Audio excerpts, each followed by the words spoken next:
Hello, my friends, and welcome to Mr. Hex.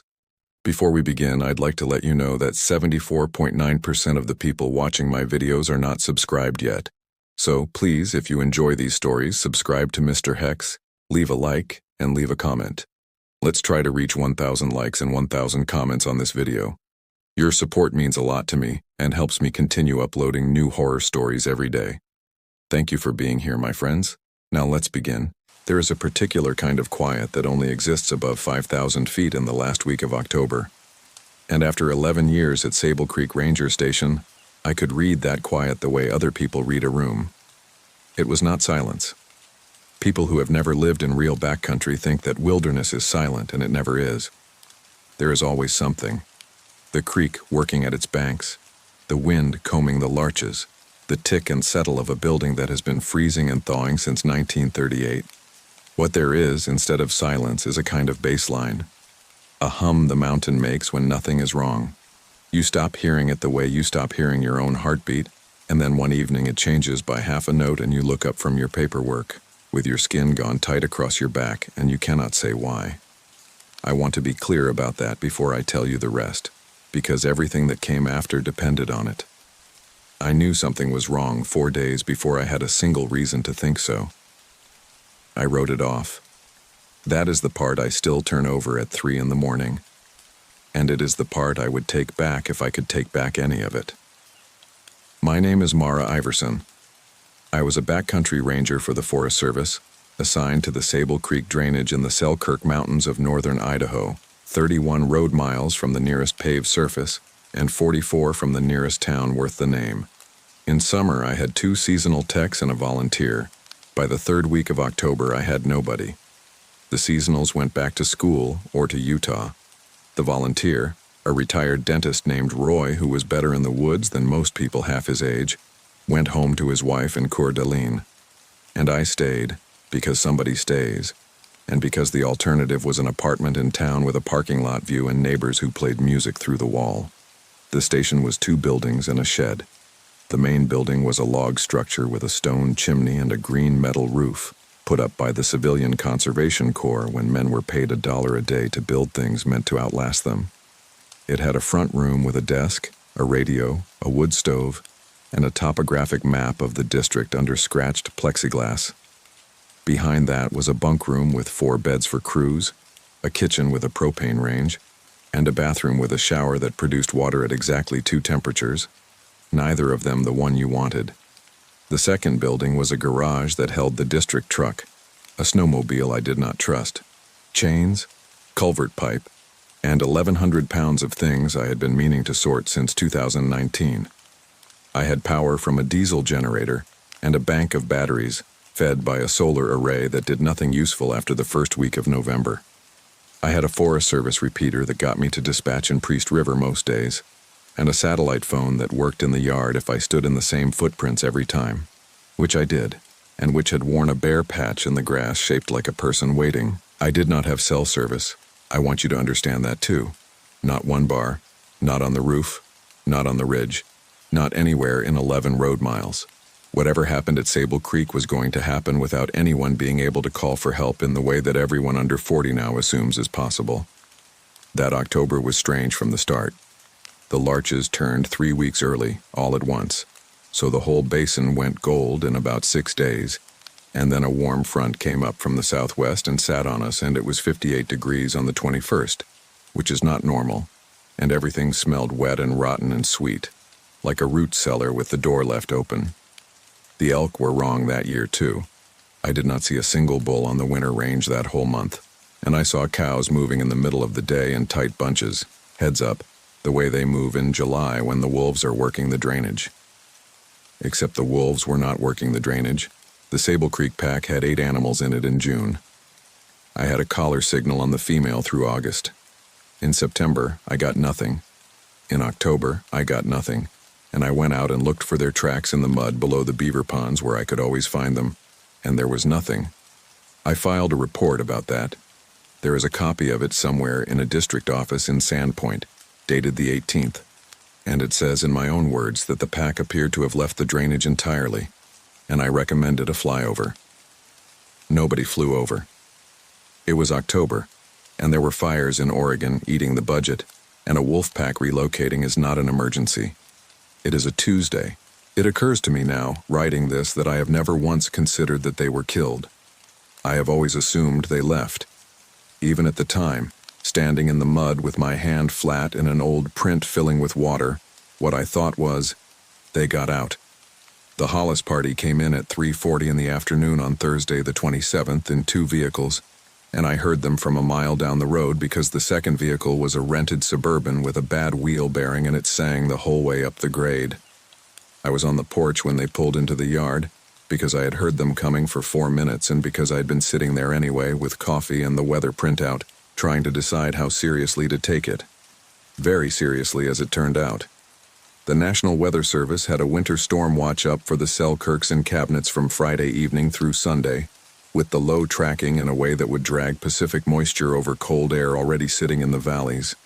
Their probabilistic guidance had 18 to 30 inches above 5,000 feet, with the high end not out of the question, and winds gusting to 50 on exposed ridges. Sable Creek Road is a Forest Service road with a 9% grade in one section, no guardrail, and a switchback at 4,200 feet that faces north and holds ice from the first storm to the last thaw. That road becomes impassable somewhere around 8 inches. After that, you need the county to send a plow, and the county does not send a plow up a Forest Service road, so what you actually need is my truck with chains on all 4 and a great deal of optimism, or you need to wait until April. 6 people got out of the 2 vehicles and stood in my yard stretching and looking at the mountains and taking pictures of my station with the larches behind it, which is a thing everyone does and which I have never minded. The man in charge came up the steps with his hand out and a smile that had been professionally maintained. He was about 50, silver at the temples, wearing a soft-shell jacket that cost more than my monthly truck payment and hiking boots that had not been broken in. "Dominic Vare," he said. "We spoke on the phone about the special use permit. I'm so glad you're here. We were beginning to think there wasn't anybody up here at all." "There isn't," I said. "There's me." He laughed, too much and too readily, the laugh of a man who has learned that laughing is cheaper than disagreeing. I liked him better for the fact that he had actually filed his permit 6 weeks in advance, with a proper itinerary and a list of participants and a certificate of insurance. Most of the people who ran workshops on public land in those years did not bother. They came up, made $10,000, left fire rings and trampled meadow, and went home.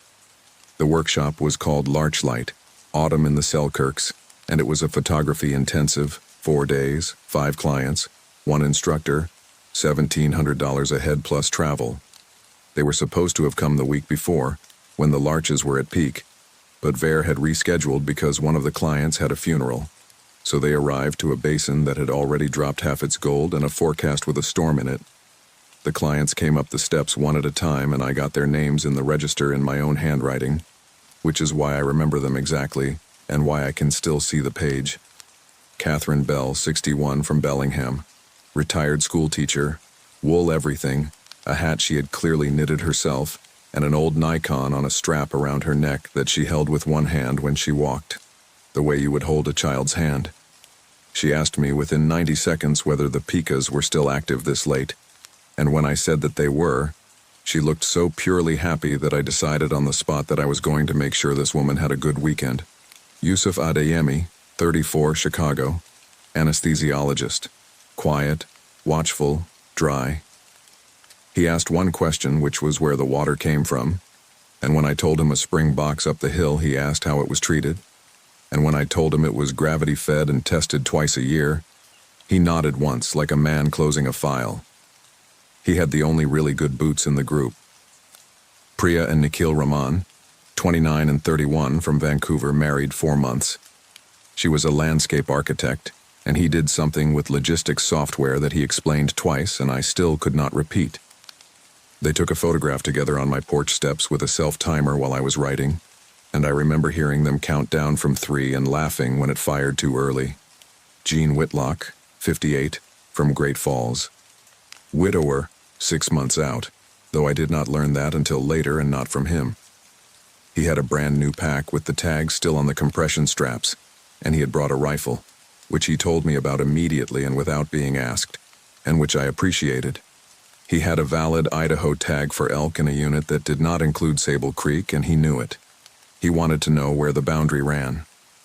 I showed him on the map under the plexiglass, and he looked at it for a long time and said, "I'm not going to shoot anything, I just wanted to have a reason to walk around out here with it."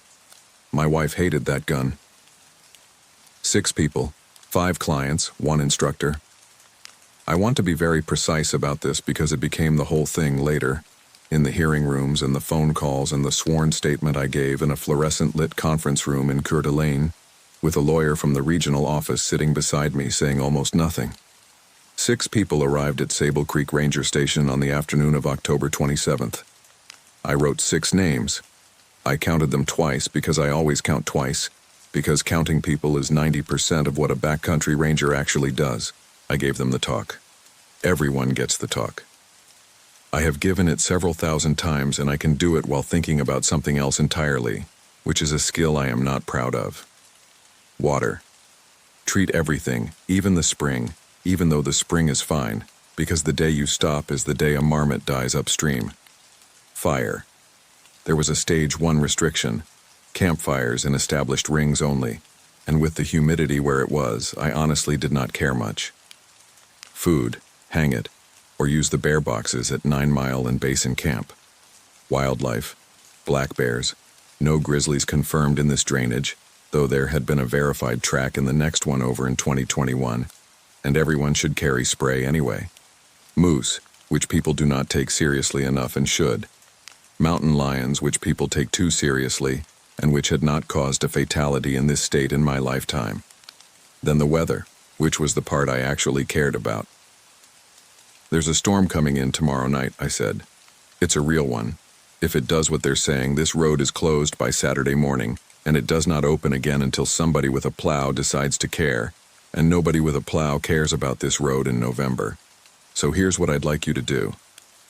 Bear's smile stayed exactly where it was, which is how I knew he was not going to like anything I said next.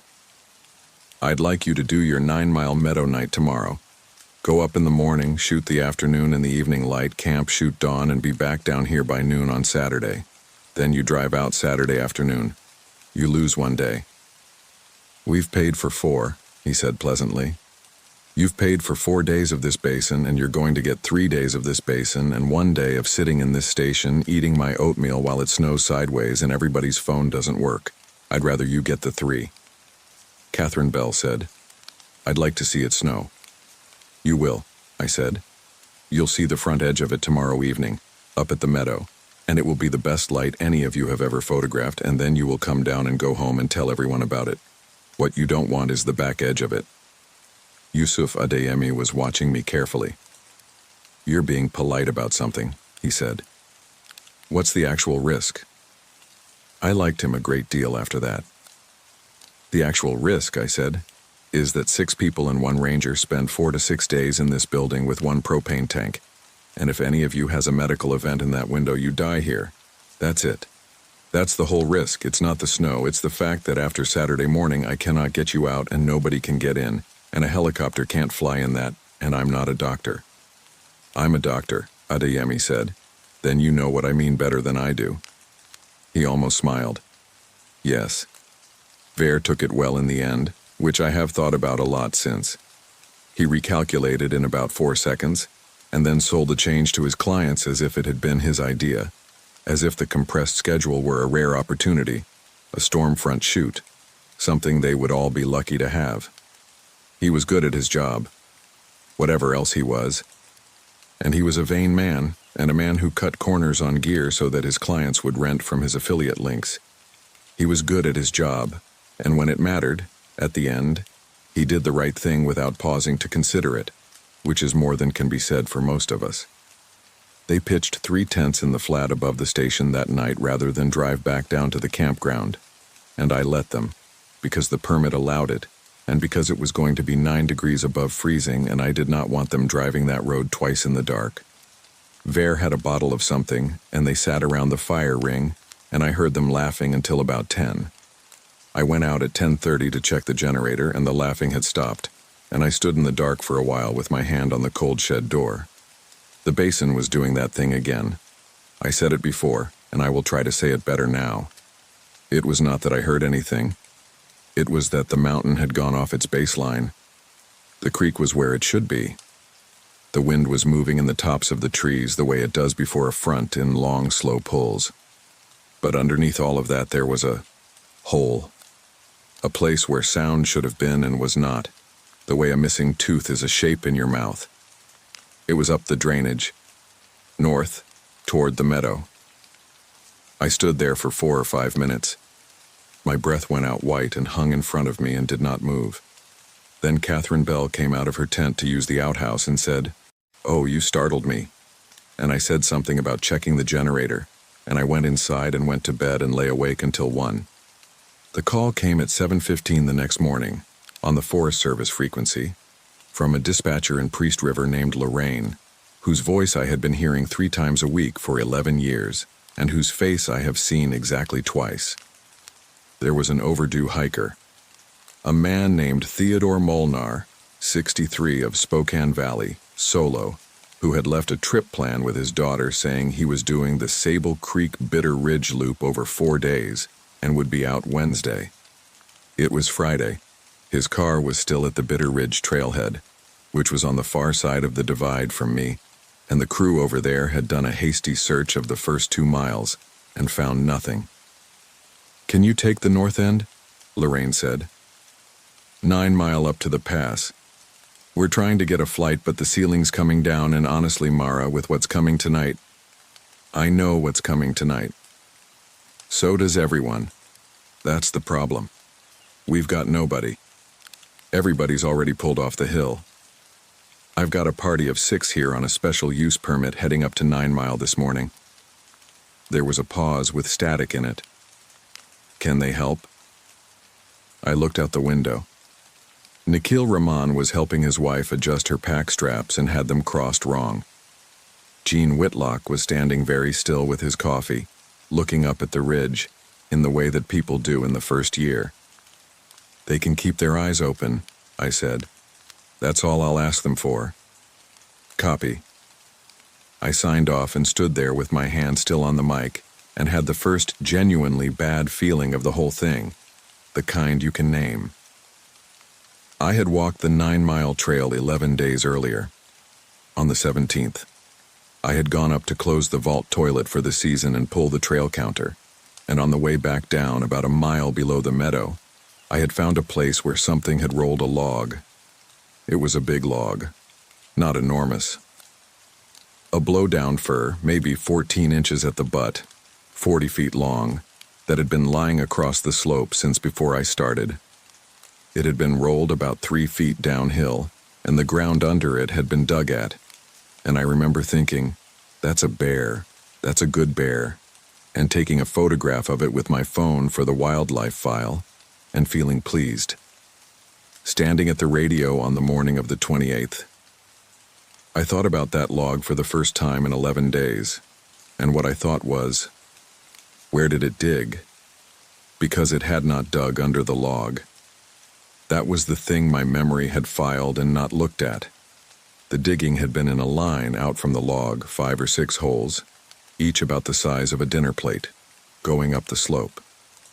Not searching for grubs, not a bear turning over a log for ants. Something had rolled a log to see what was under it, found nothing, and then gone looking somewhere else in a straight line, methodically, like a person checking rooms.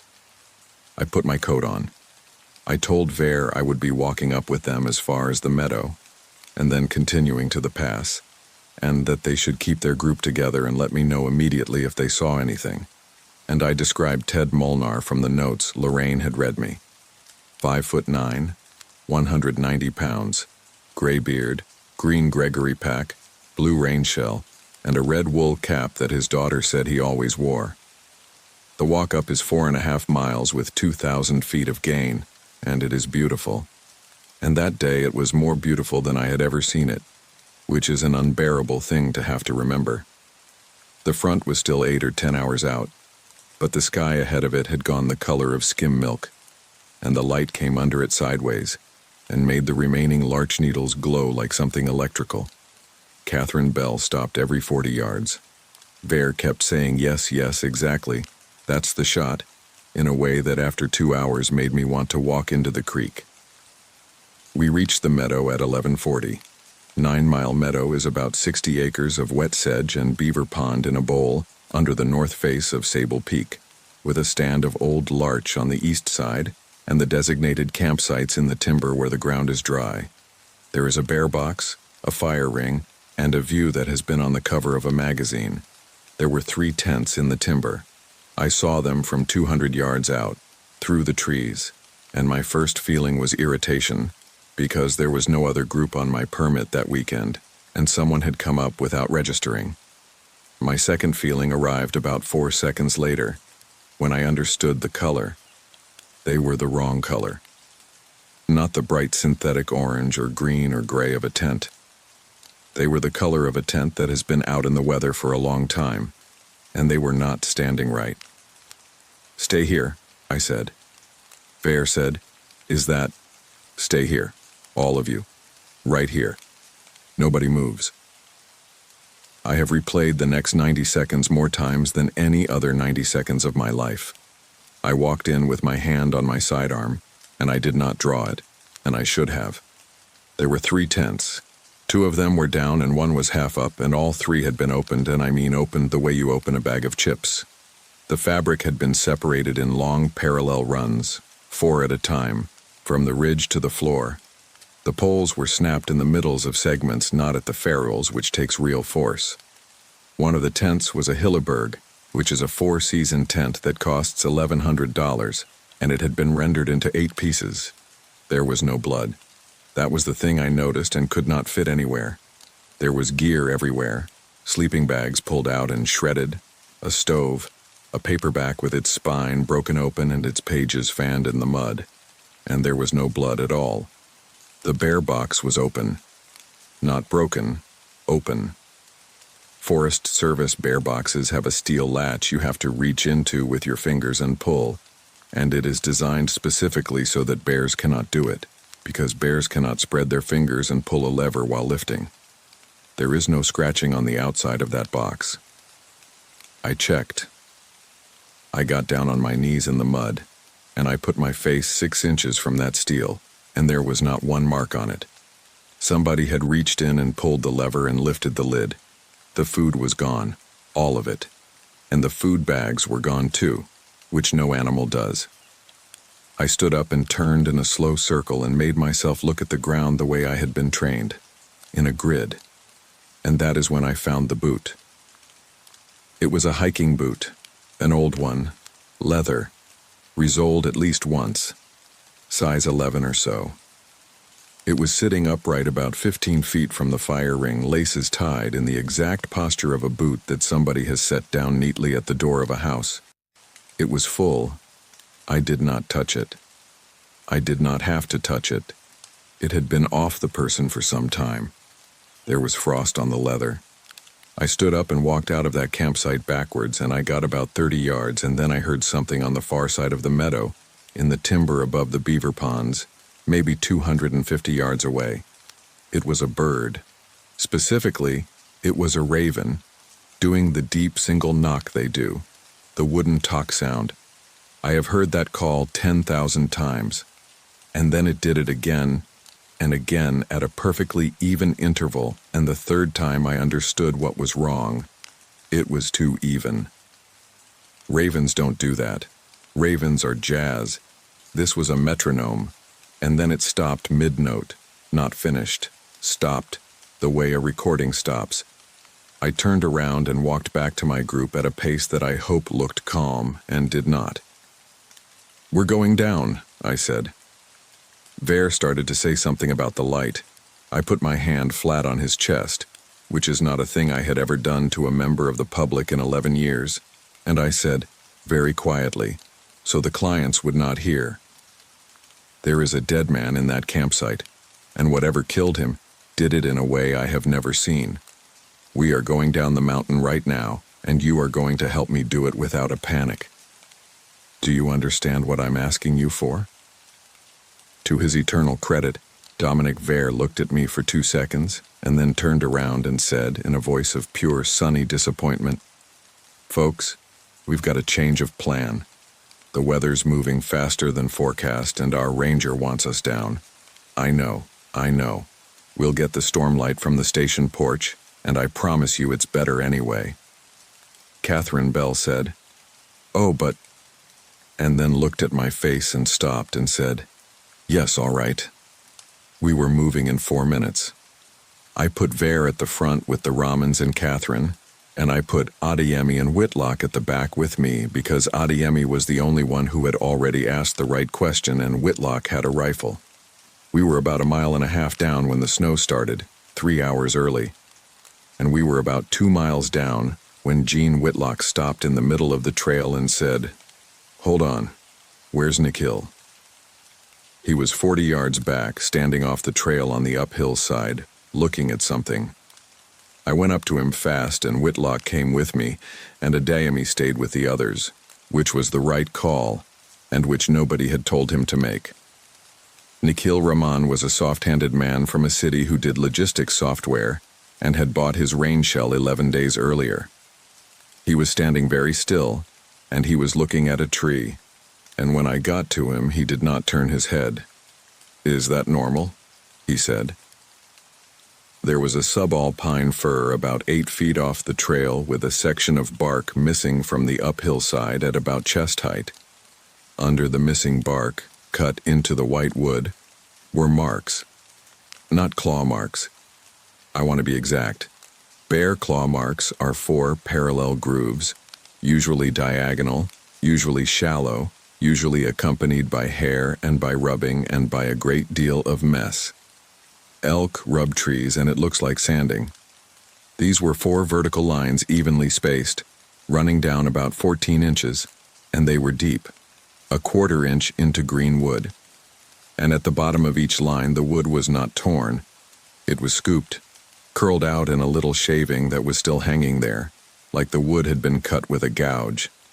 Below them were 4 more, and below those, 4 more.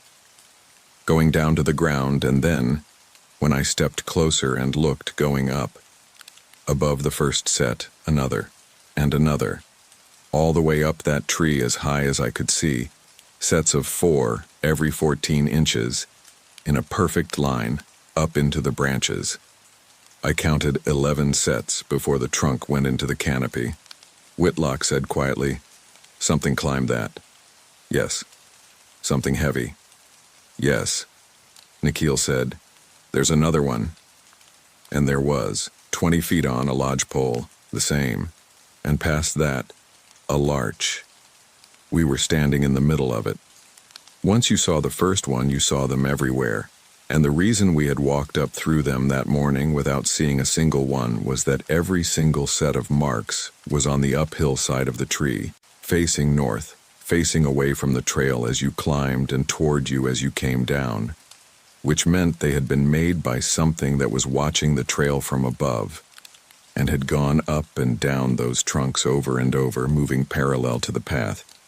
As we had walked it that morning, 6 people and me, laughing about pikas, which meant they had been made by something that was watching the trail from above, and had gone up and down those trunks over and over, moving parallel to the path, as we had walked it that morning, 6 people and me, laughing about pikas.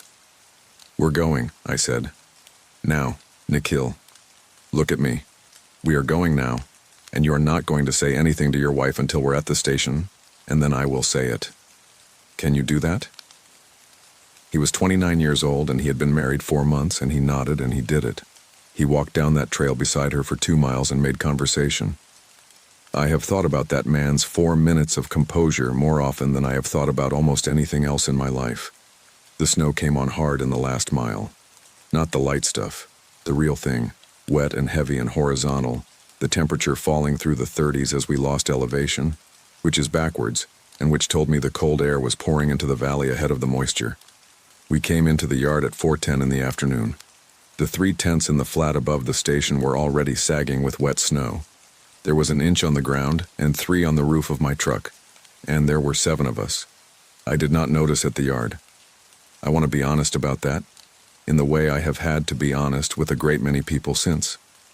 I did not notice in the yard, or on the porch, or in the first 6 or 7 minutes inside because I was doing 4 things at once: getting people out of wet layers, getting the stove going, getting to the radio. Lorraine came back on the second call. Sable Creek, go ahead. Priest River, I've located Molnar's campsite at 9 Mile. Camp is destroyed. Repeat, destroyed. I have partial remains. 1 boot with tissue present. No body located. No blood at the site. I heard my own voice doing the flat thing it does. I'm not calling it an animal. I need law enforcement, and I need them tonight because after tonight nobody's coming up this road. Static. Then, say again on no blood. No blood at the site.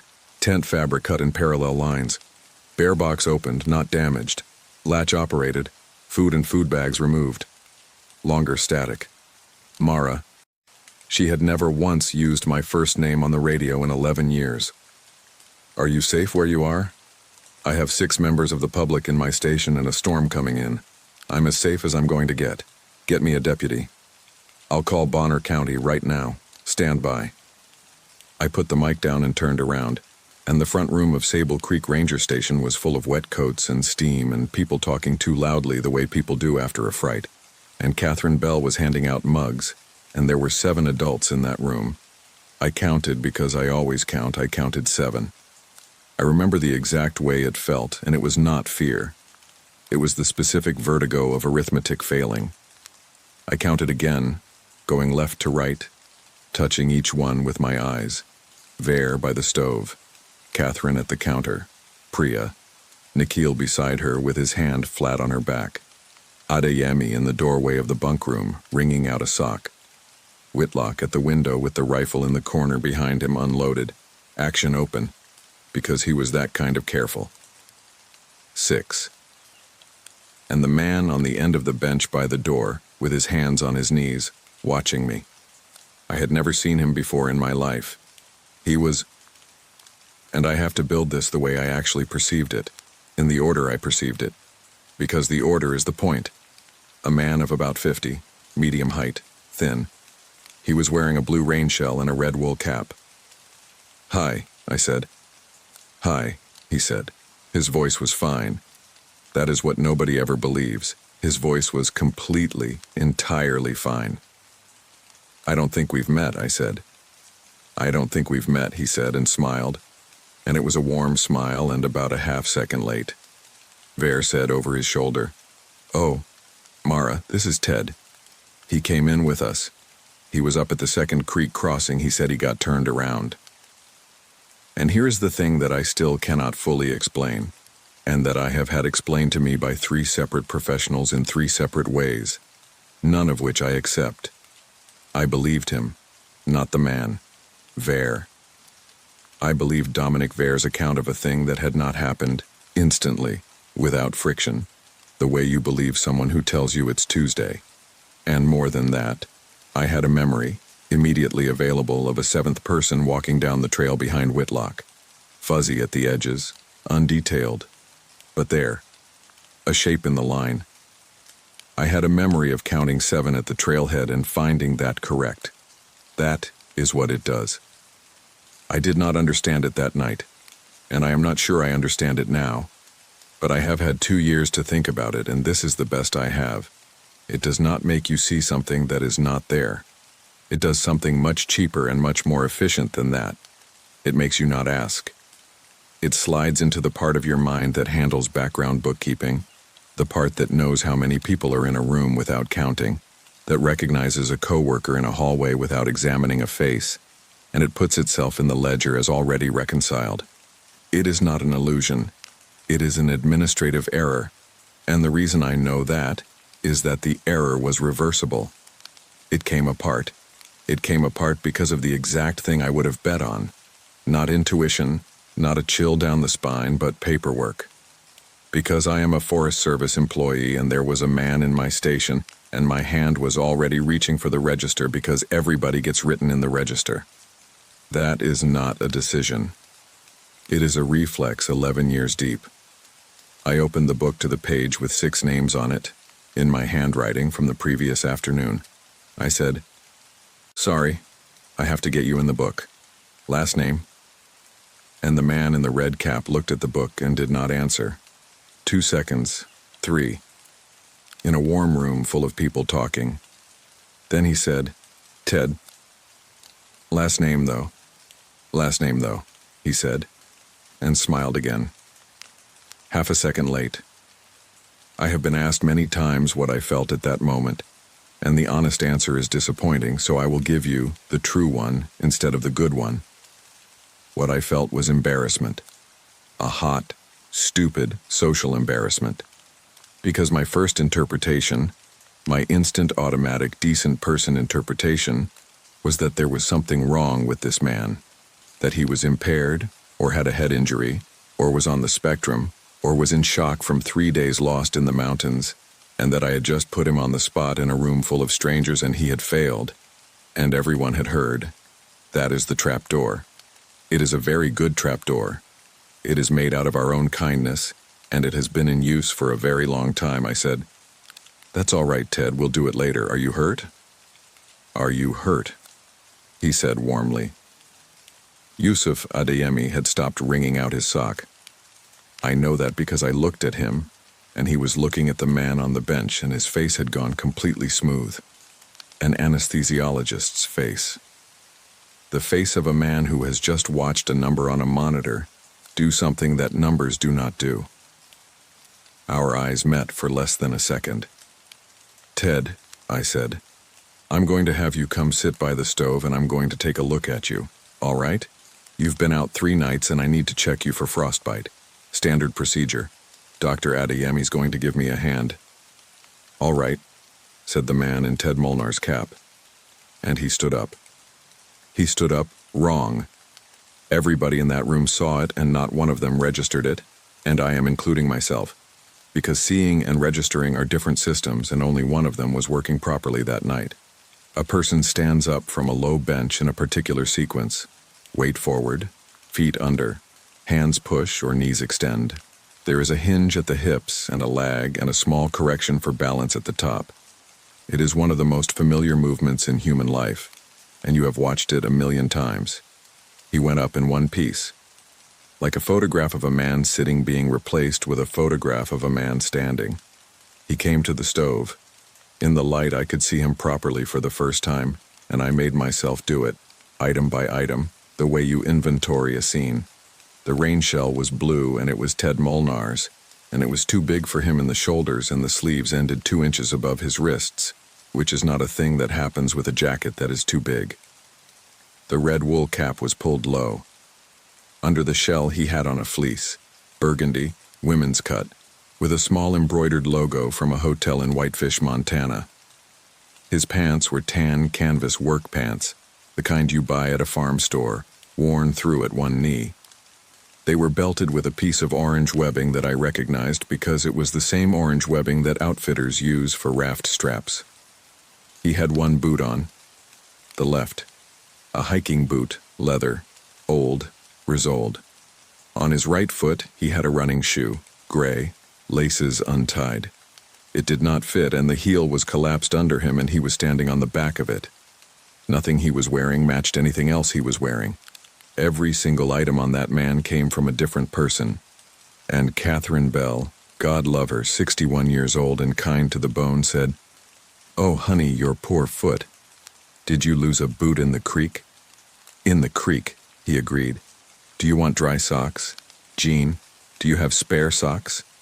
And Jean Whitlock, who had been standing very quietly at the window this whole time with his back to it, said, "Sure, I've got socks." He did not move to get them.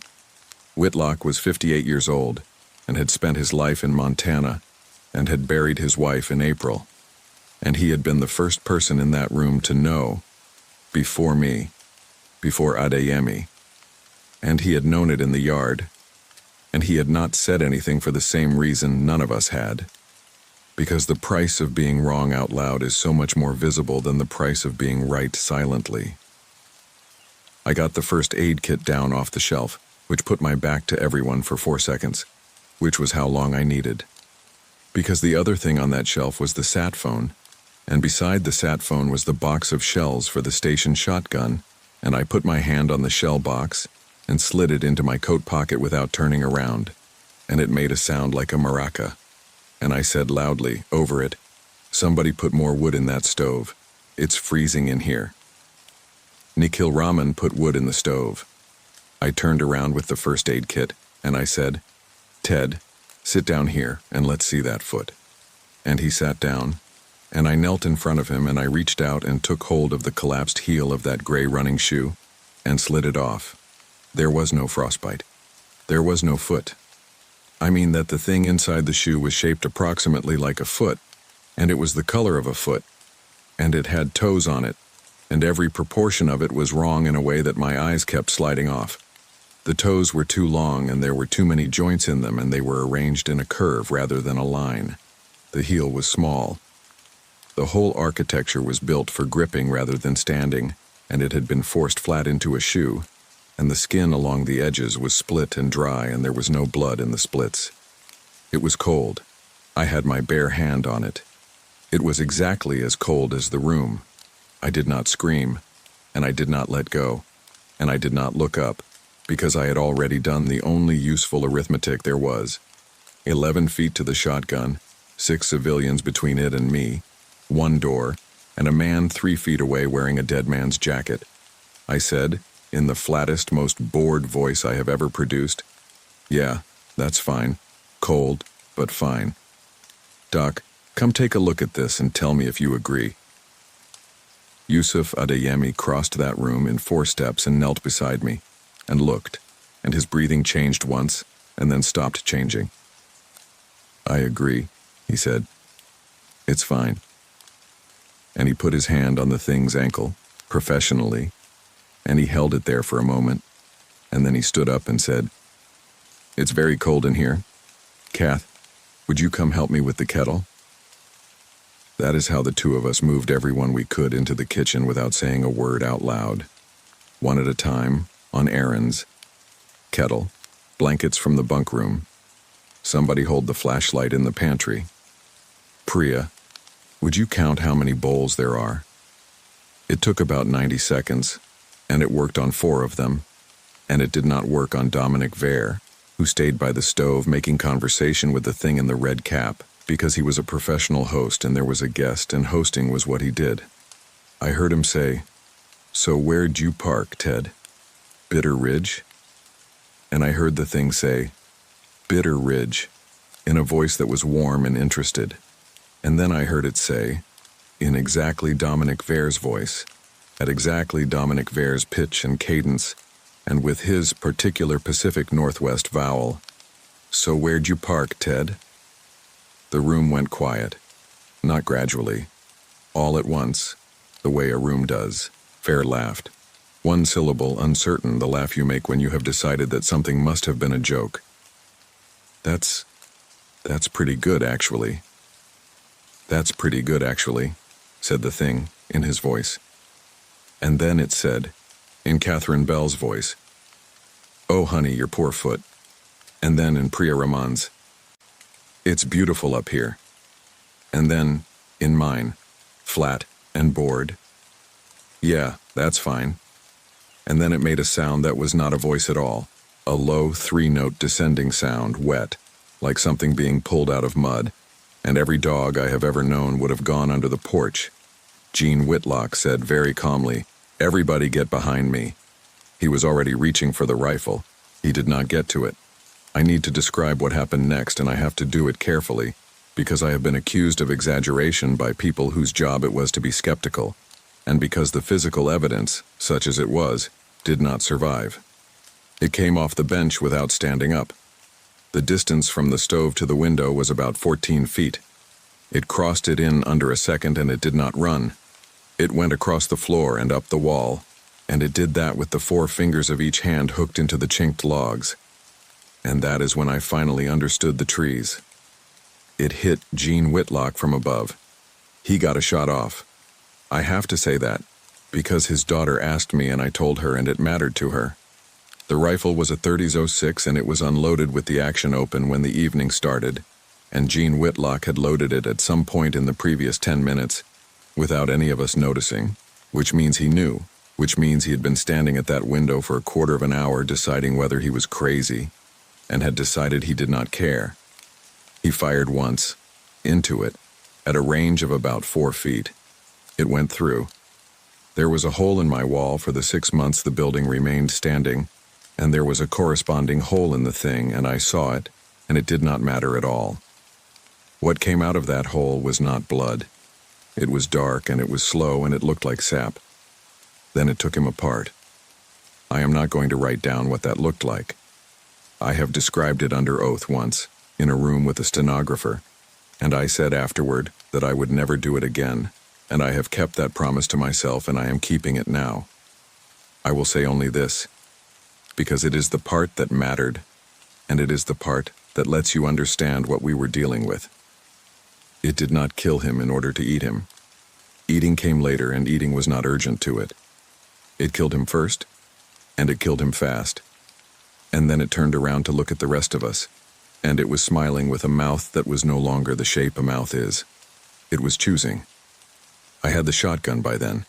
It lives in a rack by the door, and I had been sliding along the wall toward it from the moment Ver laughed his uncertain laugh. And I had it in my hands and the box of shells in my pocket, and it was already loaded because it is always loaded, and I put the front bead on the middle of that thing, and I fired. Buckshot at 18 feet does not kill a black bear reliably. I knew that when I pulled the trigger. What it does is convince a black bear that the situation is unacceptable. It knocked the thing down. It went off its feet and into the wall by the wood stove, and the stovepipe came apart, and the room filled with smoke and glowing ash in about 4 seconds. And I racked and fired again into the smoke and racked and fired again, and I heard it hit the far wall, and I screamed at the top of my lungs, "Out! Truck! Go! Go!" And here is where a good story would have all of them make it to the door. Priya Raman made it to the door. Nikhil made it to the door. Yusuf Adeyemi had them both by the collars and was throwing them through it. Catherine Bell was 4 feet behind, moving as fast as a 61-year-old woman can move, which was not fast. Dominic Ver, vain, corner-cutting, silver-templed Dominic Ver, who had sold his clients rented gear at a markup, and who I had privately decided was a fool, turned around and went back for her.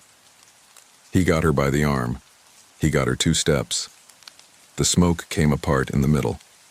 I fired my 4th shell into it at about 9 feet, and I saw the pattern open on its back, and I saw it not care. And I was reaching into my pocket for the shell box, and my hand was shaking so badly that I dropped every single one of them onto the floor. Ver shoved Catherine Bell forward hard enough that she went down on her knees on the porch outside, in the snow, alive. Then he turned around, empty-handed, 50 years old, and put himself between it and the door. He lasted about 2 seconds. They were the 2 seconds I needed to get 1 shell into the tube. I put that 5th round into the side of its head from 6 feet and blew a piece of it across my desk and my radio and my topographic map under the scratched plexiglass, and it screamed. And that was the first sound it had made that was entirely its own. Not a bird, not a person, not a memory of either. And it was the sound that I still hear on the nights it comes. Then I was out the door and off the porch, and there were 4 people running for the truck through 6 inches of new snow in full dark, and I was the 5th. And behind us, the wood stove had spilled 100 pounds of burning tamarack across the floor of a 90-year-old log building. The truck was a 2016 F-250 with a plow mount, 190,000 miles, and chains in the bed that I had not put on because I had been planning to do it Saturday morning like a person who believed in Saturday. Yusuf Adeyemi got the passenger door open and put Catherine Bell in first and then Priya, and Nikhil went in on top of them, all 3 in the back seat of an extended cab designed for 2 adults and a dog, and Adeyemi got in front, and I came around the driver's side at a dead run and got in, and my hands were shaking so hard I could not find the ignition. Adeyemi reached over and took my right hand off the wheel and held it hard for about 1.5 seconds. "Breathe out," he said, "all the way out." I breathed out. "Now start the truck." I started the truck. The headlights came on into a wall of snow moving sideways at 30 miles an hour, and I could see maybe 40 feet. And in that 40 feet I could see my station on fire. Not fully. Not yet. It had gone up the wall behind the stove and along the ceiling, and there was orange light in 3 windows and smoke coming from under the eaves, and the front door was standing open and there was nothing in the doorway. Priya Raman was making a sound in the back seat. Not a word. Nikhil had both arms around her head, holding her face into his chest, which I think was as much for him as for her. Catherine Bell said, perfectly clearly, "Dominic is still in there." "He is," I said. "And Jean. And they're gone, Catherine, both of them. And I am not going back in, and neither are you, and I need you to hold on to something." I put it in gear. The road out of Sable Creek runs 11 miles down the drainage to the junction with Forest Road 302, and then another 20 to pavement. The first 4 miles are the bad part, a shelf road cut into the north slope, 1 lane and a bit, with the creek 200 feet down on the left in 3 places and no guardrail anywhere, and the switchback at 4,200 feet that faces north and holds ice from October to April. I have driven that road at night in a whiteout perhaps a dozen times in 11 years. Always slowly, always with chains, always with my whole attention. I drove it that night at 35 miles an hour with no chains and about a fifth of my attention, and the rest of my attention was on the mirrors. And I want to tell you that I have never done anything more dangerous or more stupid, and that I would do it again, and that I know exactly how close we came to going off the shelf above the second creek crossing, because I felt the back end come around and I felt it come back and I did not touch the brake. And Adeyemi said afterward that he had never in his life wanted so badly to be somewhere else. We had been on the road about 6 minutes when the snow behind us changed. I saw it in the mirror, as a shape in the red of the taillights. A darker place in the falling snow, moving parallel to us in the timber above the road, at the height of the branches. It was going faster than the truck. "Don't look back," I said. Nobody looked back. Everyone looked back. Priya screamed, and I have to tell you that I was grateful for it, because that scream was the last piece of proof I needed that I was not doing what a doctor in an office told me a year later I might have been doing, which was constructing a florid dissociative narrative to explain a bear attack. 4 other adults saw it move through the trees above Sable Creek Road at 50 miles an hour on the night of October 28th. 4 other adults have said so on the record, in words very close to mine. It came down onto the road behind us at the first hairpin.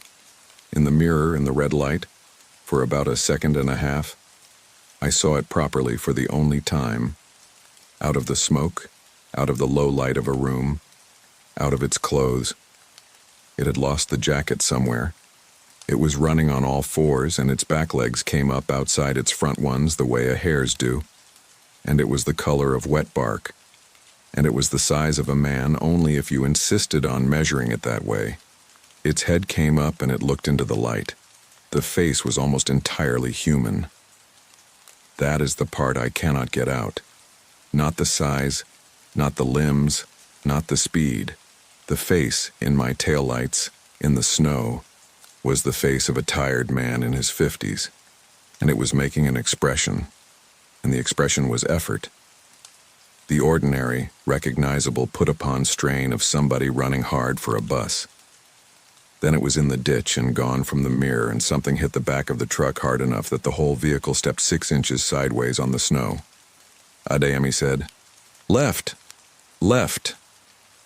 I had drifted toward the outside edge. I brought it back and the rear end came around again, and this time I did not get it back cleanly. And we went into the cut bank on the uphill side with a bang that put Nikhil's head into the back of my seat and folded the mirror flat against the door, and I kept my foot in it and dragged us along that bank for 40 feet in a shower of dirt and rock and came out of it still moving. Something was on the roof. You would think you could not tell in a truck, in a storm, at speed. You can tell. The sound of the cab changes. Snow was coming off the windshield in a way that snow does not, streaming from a point above us. There was a compression in the metal over my head, a dent appearing slowly in the headliner about 8 inches from my ear. Catherine Bell, who had spent 34 years teaching 4th grade in Bellingham, leaned forward between the seats and said, "The wipers." "What?" "The blade, on your side. It's stuck under something." And I understood what she was telling me. The driver's side wiper had jammed because there was a hand on the windshield at the base of the glass, out of the direct beam of the headlights, in the dark, where the hood met the cowl, and it had 4 fingers, and it was holding on. We were doing 45 and coming to the switchback. I have thought many times about what I did next and whether it was clever, and I have concluded that it was not clever at all. It was simply the only tool I had. I had a 2-ton truck with a plow mount on the front, a heavy steel frame that stuck out about 10 inches ahead of the bumper, 4 inches off the ground. The switchback at 4,200 feet is 180 degrees around a rock nose, with a cut bank on the inside that is solid granite for about 60 feet. I did not slow down until the last possible instant, and then I braked hard and turned into it, deliberately, and drove the right front corner of that truck along the granite wall of the inside of the curve. There was a noise I can still feel in my teeth. Sparks came up over the hood, orange in the snow, and the passenger side mirror went, and the fender folded in against the tire, and something between the truck and the rock got scraped off the way you scrape a boot on a step. Everyone in that vehicle was screaming, including me. We came out of the switchback at 15 miles an hour with the right front tire rubbing and the windshield cracked from corner to corner, and the road ahead was empty and white and going down, and nothing came out of the trees for the next 26 minutes, which is how long it took to reach Forest Road 302. At 302 I stopped, because the tire was going, and because there was a gate there, and because I needed 30 seconds. Adeyemi got out with me. He walked around the front of the truck in the headlights, and he stopped, and he crouched down, and he stayed crouched for a while. There was material on the plow mount. He looked at it for a long time in the snow with the wind pulling at his hood. He was a physician. He had spent his whole adult life with his hands inside human beings. He knew every tissue there is to know by sight and by feel. He stood up and said, "That's not from anything." I know. No, listen to me. He was very calm, and that was somehow worse. I don't mean I don't recognize it. I mean it isn't from anything. There's no organization to it. It's the same all the way through. It's like tearing a piece off a loaf of bread. We took a sample. That was Adeyemi's idea, and he did it with a pocket knife and a Ziploc bag that had held his lunch, and he sealed it, and he put it inside his jacket against his body because he said he did not know what temperature would do to it. That sample was booked into evidence with the Bonner County Sheriff's Office at 4:12 a.m. on October 29th. It was transferred to the Idaho State Police Forensic Laboratory in Coeur d'Alene on November 1st. It was destroyed on November 3rd, along with everything else in that freezer, when the compressor failed and the temperature alarm did not report, because the alarm was tied to a phone line that a contractor had cut on October 30th while trenching for a new parking lot. I have read the incident report. It is 4 pages long and it is boring, and it is exactly the kind of thing that actually happens in the world. Everybody wants the conspiracy. The truth is, a subcontractor with a backhoe and a bad locate ticket, and a lab tech who had 2 jobs and was asleep, and a freezer full of somebody's entire life going soft in the dark. We came into Priest River at 10 minutes to 2 in the morning on a ruined tire with the fender rubbing and 1 headlight, and a deputy named Corcoran met us at the intersection by the grain elevator because Lorraine had been calling every agency in 2 counties for 4 hours. The first 3 hours were exactly what you would expect. Blankets, coffee, 5 separate rooms, 5 separate statements.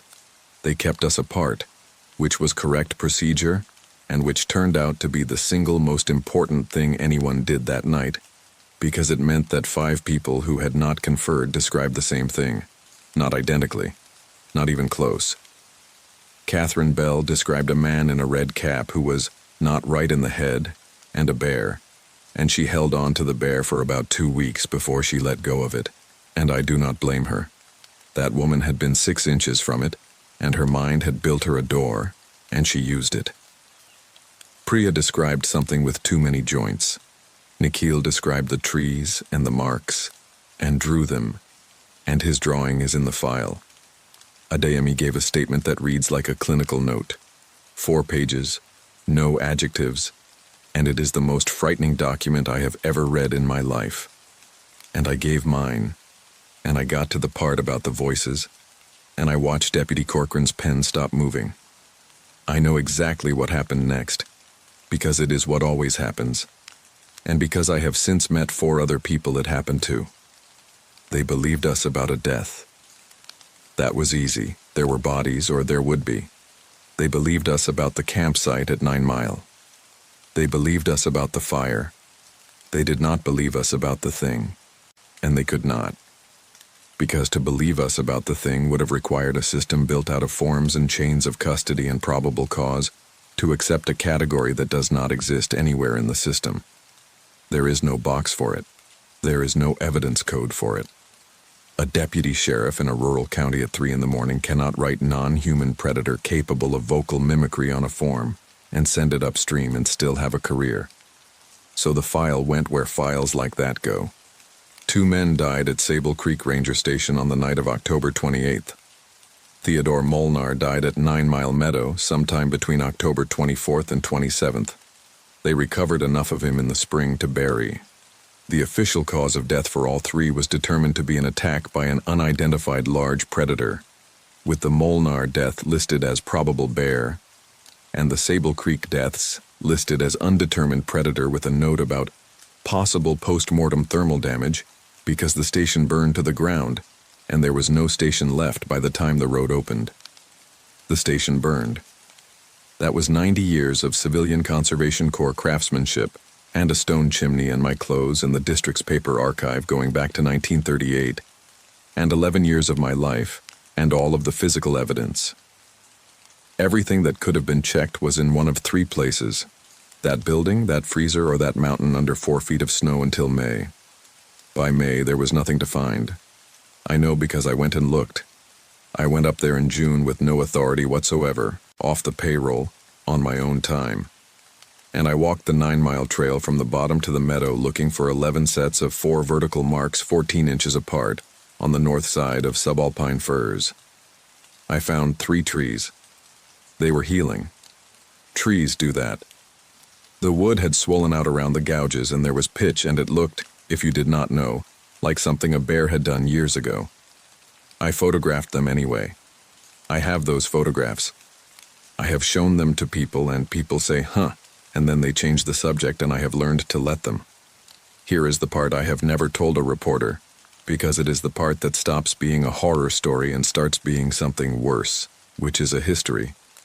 3 weeks after the fire, I was on administrative leave with pay, living in a motel in Sandpoint, doing nothing at all. And a woman named Arlene Petrusky called the district office and asked to speak to me, and the office would not give her my number.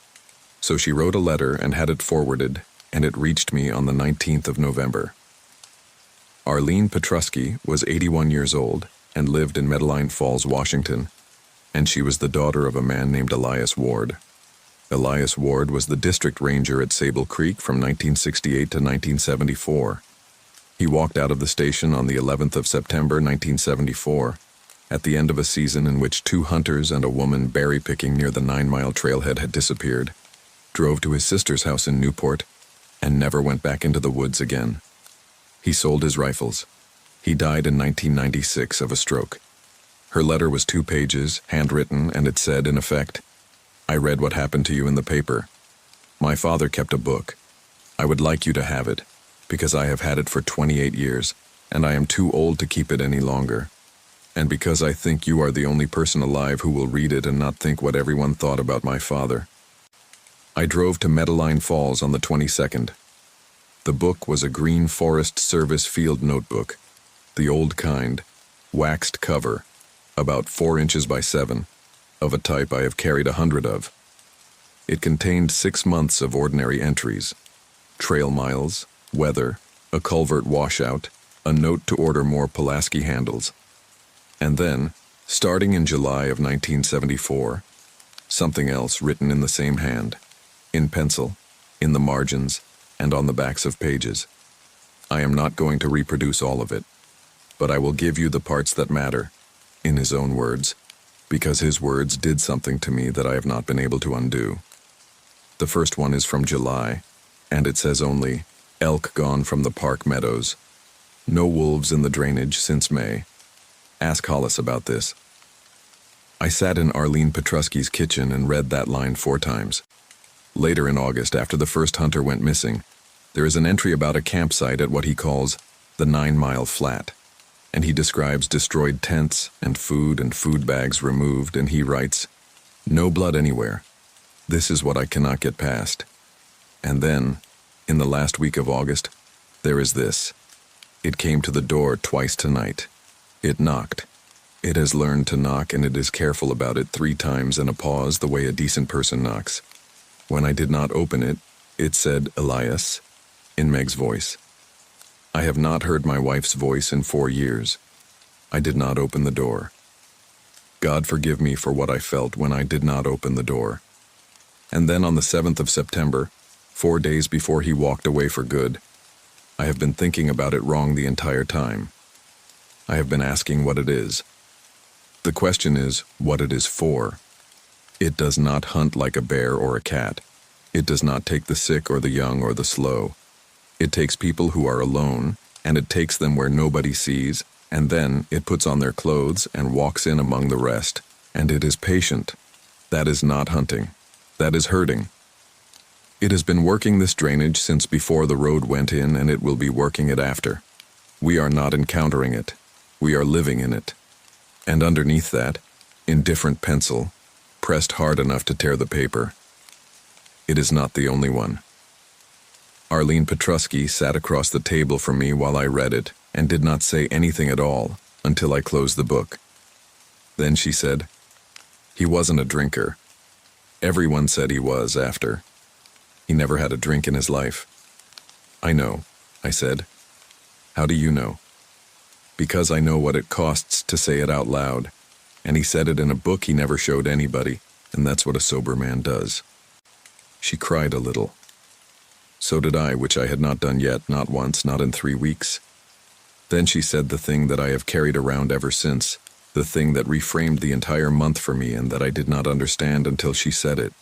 She said, "Do you know what my father could never forgive himself for? It wasn't the ones that were killed. It was that for 2 months of that summer, he had it in his house and he was kind to it. He gave it coffee. He talked to it about the weather. And what he said to me one time, only one time at Christmas in about 1989 was," she stopped and got the words right before she said them, the way you do with a quotation you have kept for 33 years. He said, "The terrible thing, Arlie, is that it was good company. I resigned from the Forest Service in February. The official reason on my exit paperwork is personal. The real reason is that in January, they offered me a district in Eastern Oregon, a good one, a promotion, and a nice woman from Human Resources said on the phone that a change of scene would probably do me good. And I sat in the motel with the phone against my ear and realized that I could not tell her the truth, which was that I would be perfectly happy to go back to work in the woods, except that I no longer had any way of knowing who I was working with. That is the thing that ended my career, not fear of the mountain. I would go back to that mountain tomorrow. I have been back to that mountain. It was people. Because here's what nobody tells you about surviving something like that. The damage is not in the woods.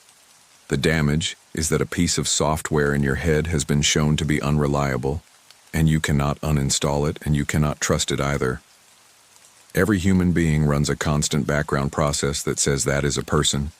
You do not notice it any more than you notice the process that keeps you upright. It is old, and it is fast, and it is very, very good, and it is why a stranger walking toward you on a sidewalk does not register as a threat, and why you can sit in a diner surrounded by 40 people whose names you will never know and eat a sandwich in perfect peace. Mine got a look at what it is actually for. For about 8 months after Sable Creek, I could not be in a room with more than a dozen people. It was not panic, exactly. It was that I would find myself counting. Not deliberately, the same way I had counted 6 on my porch and 7 in my station. counting, and then recounting, and then checking faces, one at a time, looking for a smile that lands half a second late. I saw a psychologist in Spokane, a good one, and I told her everything, all of it, and she did not once suggest that I was lying or crazy, and I want to say that publicly, because most people in my situation cannot say it. What she said, in about the 4th month, was this: I can't tell you what you encountered. That's outside my competence, and I'm not going to pretend otherwise, but I can tell you what your nervous system currently believes, which is that the category human being is no longer a safe category, and that you personally are responsible for checking every member of it. And Mara, that's not a delusion, that's a job description. You've promoted yourself to a position that no one can hold. We have to get you fired from it. It took a while. Some of it worked. I can be in a grocery store now. I can be in a movie theater if I sit at the back. I have a job in Colville doing GIS work for a county that pays me less than the Forest Service did and does not require me to be alone anywhere, ever. And my coworkers think I am quiet and a little strange, and they are entirely right. I do not sleep well. That is permanent, I think. What I have instead of sleeping well is a house with a door I replaced myself, with a steel core and 3-inch screws in the strike plate, and a dog named Bishop, who is a 50-pound mutt of no distinction whatsoever and who is the single best thing I have ever spent money on. Bishop knows. I do not mean that mystically. I mean that a dog's threat assessment software runs on smell and gait, and it does not have a courtesy override, and there have been 4 occasions in 2 years when Bishop has put himself between me and a person on a street and gone silent and low, and on all 4 occasions I have crossed the road, and I do not care in the slightest whether those 4 people were what I thought they might be, because the cost of crossing a road is nothing, and the cost of being wrong is Dominic Vare standing in a doorway with his hands empty. Yusuf Adeyemi and I talk about once a month. He went back to Chicago and back to work, and by his own account he is fine, and I believe about 70% of that. He has taken up an odd hobby, which is reading 19th century travel and settlement accounts of the interior Northwest, and he sends me things. Not folklore, particularly. He is careful about folklore, and specifically careful about the way white people rummage through indigenous stories looking for monsters, which he says is both bad manners and bad method, and he is right. He reads the boring stuff: survey records, homestead claims, territorial newspapers, Hudson's Bay Company post journals. What he is looking for is what he calls the shape of an absence. He sent me a note in the spring that I have kept. He had found, in the records of a survey party working the Selkirk crest in the 1890s, an account of a valley the party's guide would not enter. Not a haunted valley, not a cursed one. The guide simply and matter-of-factly took them around it, adding 4 days to the survey, and when the party leader complained, the guide's stated reason, as recorded in the leader's own irritated hand, was that the valley was not empty and not occupied. Adeyemi's note said, "I've read 40 of these now. The stories are never about a monster. That's a modern habit. In the old accounts, it's always about a place with a rule attached to it, and the rule is always some version of the same thing. Don't go alone, don't answer, and don't let it in. 3 rules. We broke all 3 in about 9 hours. Mara, we didn't meet something new. We wandered into an arrangement that everybody used to know about, and we've spent 150 years forgetting on purpose. Priya and Nikhil Raman moved back to Delhi.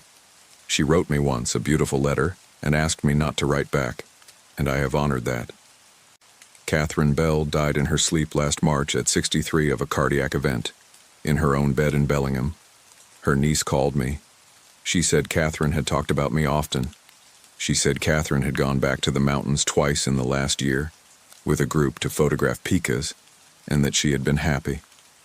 I think about that woman standing in the snow on her knees on my porch, alive because a vain man went back for her, and I find that I can hold that and the rest of it at the same time most days. I want to try to say what I actually think it is, because people always ask, and because the answers on offer are all bad.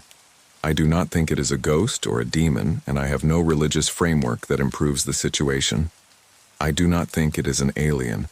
I do not think it is a person under a curse, and I have read enough now to be sure that the stories people reach for are not describing what I saw, and I would rather leave those stories alone in any case. What I think is much simpler, and much worse. I think it is an animal. I think there is a predator in the mountains of western North America. Not many. Very few. Perhaps a handful, in a range this size. That specializes in us. Not in mammals, generally. In us. And I think it has been doing it for a very long time. Long enough to be extremely good at it, in the way that an anglerfish is extremely good at being a small light in the dark. Consider what it actually did, stripped of the horror. It hunted at the edge of a population. It took a solitary individual first, and it took him in a place with no witnesses. It did not gorge. It cached. It kept the clothing. And here is where I stop being able to think of it as an animal at all and have to keep going anyway. Because the clothing works. It works on us the way a flower's color works on a bee. A human being at a distance is recognized primarily by silhouette and gait and covering. And if you are wearing a blue rain shell and a red wool cap, you are, to the fast old part of my brain, a hiker. And the slow part of my brain does not get consulted until much later. It came into a group of 6, and it was accepted not because it was a good actor, but because we do the work for it. That is the piece that I cannot make anyone understand. It did not deceive us. We deceived ourselves on its behalf, enthusiastically at speed, using our best qualities. Dominic Vare made up a memory of where it had joined us because a stranger needed accounting for, and inventing an account was easier than asking. Catherine Bell offered it socks. I decided it might be impaired and softened my tone so as not to embarrass it. Every single one of those responses is a virtue. Hospitality, charity, the refusal to interrogate a stranger in distress. Those are the things that make a species like ours able to live in groups of more than 40. And they are load-bearing, and something out there eats through them like a screwdriver through drywall. And the mimicry, the voices, I have thought about that most of all, and I no longer think it was hunting behavior. Think about when it happened. It had already been let in. It was warm, it was fed. It had 6 people in a small room, and the nearest help was 31 miles down a road that was closing. It did not need to do that. Making Dominic Vare's voice come out of its mouth in front of Dominic Vare accomplished nothing, except to end the deception 4 minutes before it otherwise would have ended. I think it was practicing. I think it was a young one. I think that is why it wore the shoes wrong and could not answer a question about a last name, and stood up in one piece, like something that had learned the concept of standing from watching rather than from having a body that did it. And I think that when it copied a voice in front of its owner, it was doing what a young thing does when it has learned a trick and cannot wait. And I think if it had been older, it would have waited until 3 in the morning and called one of us outside by name. Elias Wards did that. It said his wife's name at his door in 1974, and it got the voice right, and it did not knock like an animal. It knocked like a decent person 3 times and a pause. That one was not practicing. That one was 50 years better at it, and it was in the same drainage. The last thing, I was in Spokane in March of this year, at the Intermodal Center downtown waiting for a bus. Because my truck was in the shop and because I had an appointment I could not miss. It was a Tuesday afternoon, 4:40, and the place was moderately full. 30 or 40 people in the waiting area under those long fluorescent tubes, everybody looking at a phone. I do not count anymore. That is a real thing I have earned, and I am proud of it. I sat down with a coffee and a paperback, and I read 11 pages, and I did not once look up to check faces, and I want that on the record, because it means I got better, and because it means what happened next was not me looking for it. Bishop was not with me. He is not a service animal, and I do not lie about that. At some point, I became aware that the bench across from me had emptied. It was not dramatic. There were 4 people on it, and then over the course of a couple of minutes there were 2, and then there were none. And each of them got up in an ordinary way and drifted off to stand somewhere else, and not one of them looked like they had made a decision. At the far end of the bench was a woman of about 40, in a gray hooded sweatshirt with her hands in the pocket and a canvas tote bag between her feet. Brown hair, glasses, entirely aggressively unremarkable. She was looking at the departures board. I looked at her for a while. I did not feel afraid. I want to be exact about this because I have had 2 years of learning what my own fear feels like, and this was not it. What I felt was the same thing I had felt on a porch in October with my hand on a cold shed door, the mountain going off its baseline, a hole in the room where sound should have been. Nobody sat near her. In 11 minutes, in a full waiting area with people standing, nobody sat within 8 feet of her, and nobody noticed that they weren't. I told myself quite reasonably that people avoid other people for 100 ordinary reasons, because she was unwell or smelled or was muttering, or because a woman alone reads is safe to avoid. I told myself that this was exactly what my psychologist and I had spent 8 months disassembling. I told myself that the correct response, the healthy response, the response of a person who has decided not to hold a job that no one can hold, was to go back to my book. So I went back to my book. I read 4 more pages. I did not absorb any of them. And then a young man came into the waiting area with a duffel bag over his shoulder. Maybe 22. Big kid, athletic, headphones around his neck, moving fast the way people move when they have been sitting in a car for 6 hours. He came down the aisle looking for a seat, and there was one wide-open bench in the whole room, and he went for it and sat down 2 feet from her and put his duffel between his feet and let out a breath and said something to her. I could not hear it. Something about the board, something ordinary.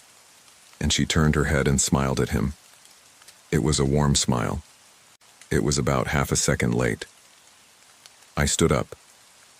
I have gone over this a great many times, and I want to be honest about what my thinking was, because it was not brave and it was not clever. What I thought was, I have no proof of anything. I am about to embarrass a woman with a mental illness in a bus station, and if I am wrong, I will be escorted out of here, and if I am right, and I make a scene in a room with 40 people in it, some of those people will die in the next 90 seconds. So I did not make a scene. I walked over and I stood in front of the young man and I said, "Hey, Tyler, right? Marcy's kid?" He looked up at me with the blank open face of a polite young man who has been recognized by an adult he cannot place. No, ma'am, Oh my God, I'm so sorry," I said, laughing, in the voice I used to use for lost tourists. And I put my hand on his arm and I did not take it off. "You look exactly like... That is so embarrassing. Where are you headed?" Missoula? 615? 615's boarding at gate 2 already. They moved it. It's on the other board. Come on, I'll walk you over. It's confusing in here." And he got up, because I was a woman in her 40s in a canvas coat with a wholesome Midwestern manner and an air of complete confidence, and because I was doing to him exactly what had been done to me. I was operating the part of his brain that does the background bookkeeping, and I was writing myself into it as already reconciled. We walked about 30 feet. Behind me, I heard in a warm and entirely ordinary voice, "Mara?" I did not stop and I did not turn around. I have replayed a great many things about that afternoon, and this is the only one I am unambiguously proud of, because I have never told that story in Spokane. My name was not in the papers.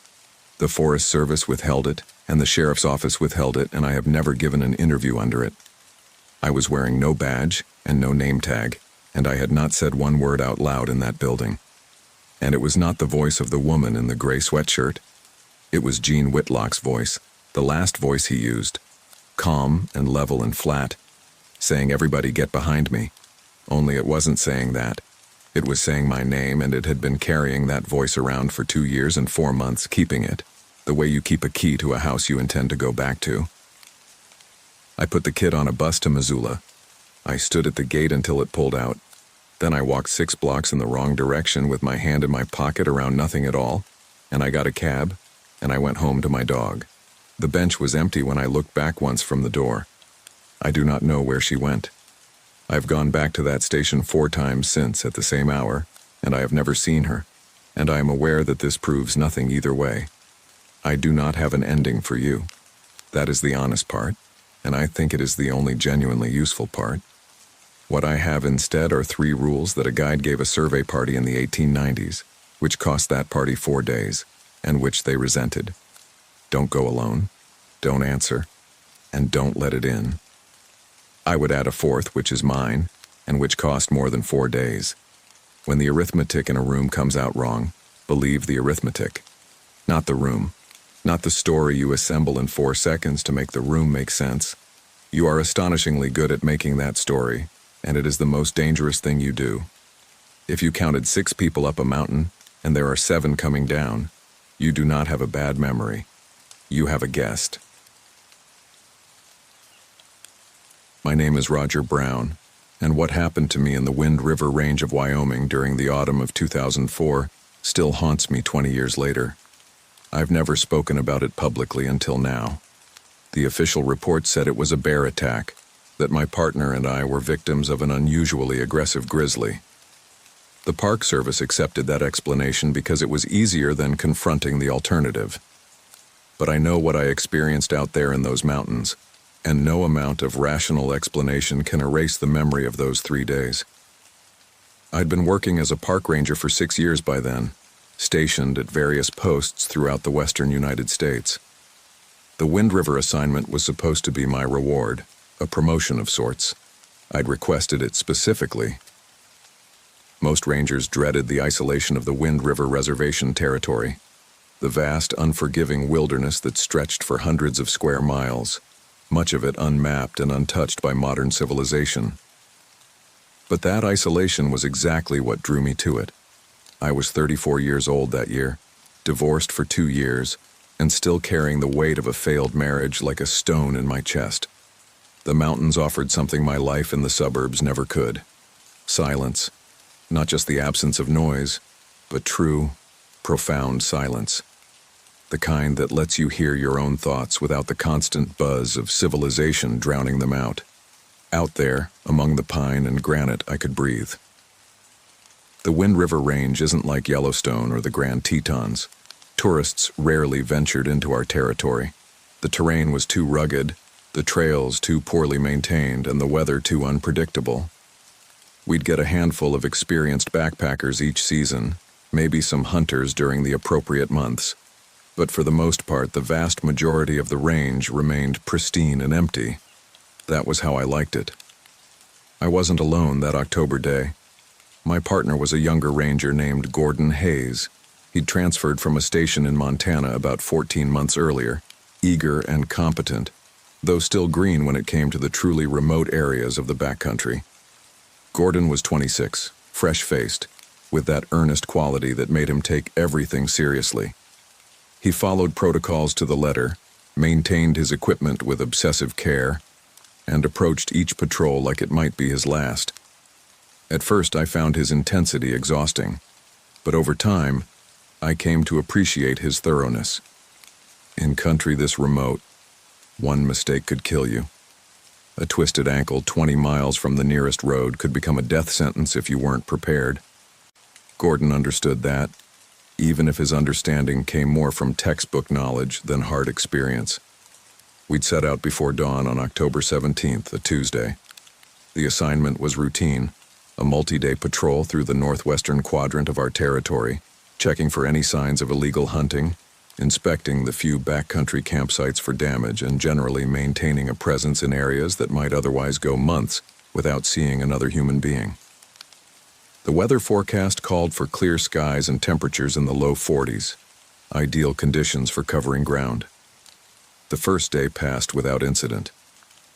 We hiked 12 miles, following an old game trail that wound through dense stands of lodgepole pine and across several alpine meadows, already brown and brittle with the approaching winter. Gordon kept up easily, his pack lighter than mine, his steps energetic. We talked occasionally, mostly about the landscape, the wildlife we spotted, the condition of the trails. Normal conversation. But as afternoon faded into evening and we set up camp near a small creek, I noticed something that bothered me. Gordon had been quiet for the last hour of hiking, and when I asked him about it, he'd brushed it off as fatigue, but I could see it in his eyes. Something was troubling him. "You sure you're all right?" I asked as we filtered water from the creek. He hesitated, glancing around at the darkening forest. "You ever get the feeling you're being watched out here?" I paused, considering the question. "Sometimes. Usually it's just wildlife. Elk. Maybe a mountain lion keeping its distance.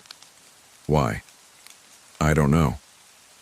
He shook his head, as if trying to dispel the thought.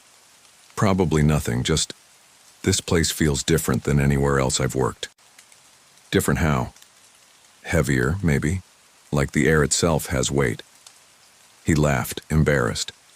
"That sounds stupid." "No," I said slowly. "I know what I mean." And I did. The Wind River Range had always felt different to me, too, though I'd never articulated it quite the way Gordon just had. There was a quality to the silence here, a depth to it that went beyond mere absence of sound. Sometimes, deep in the backcountry, I'd experience moments where the world seemed to hold its breath, where every bird went quiet simultaneously, where even the wind died to nothing. Those moments never lasted long, maybe 10, 15 seconds, but they always left me unsettled. We ate dinner in near silence, our freeze-dried meals tasteless and mechanical.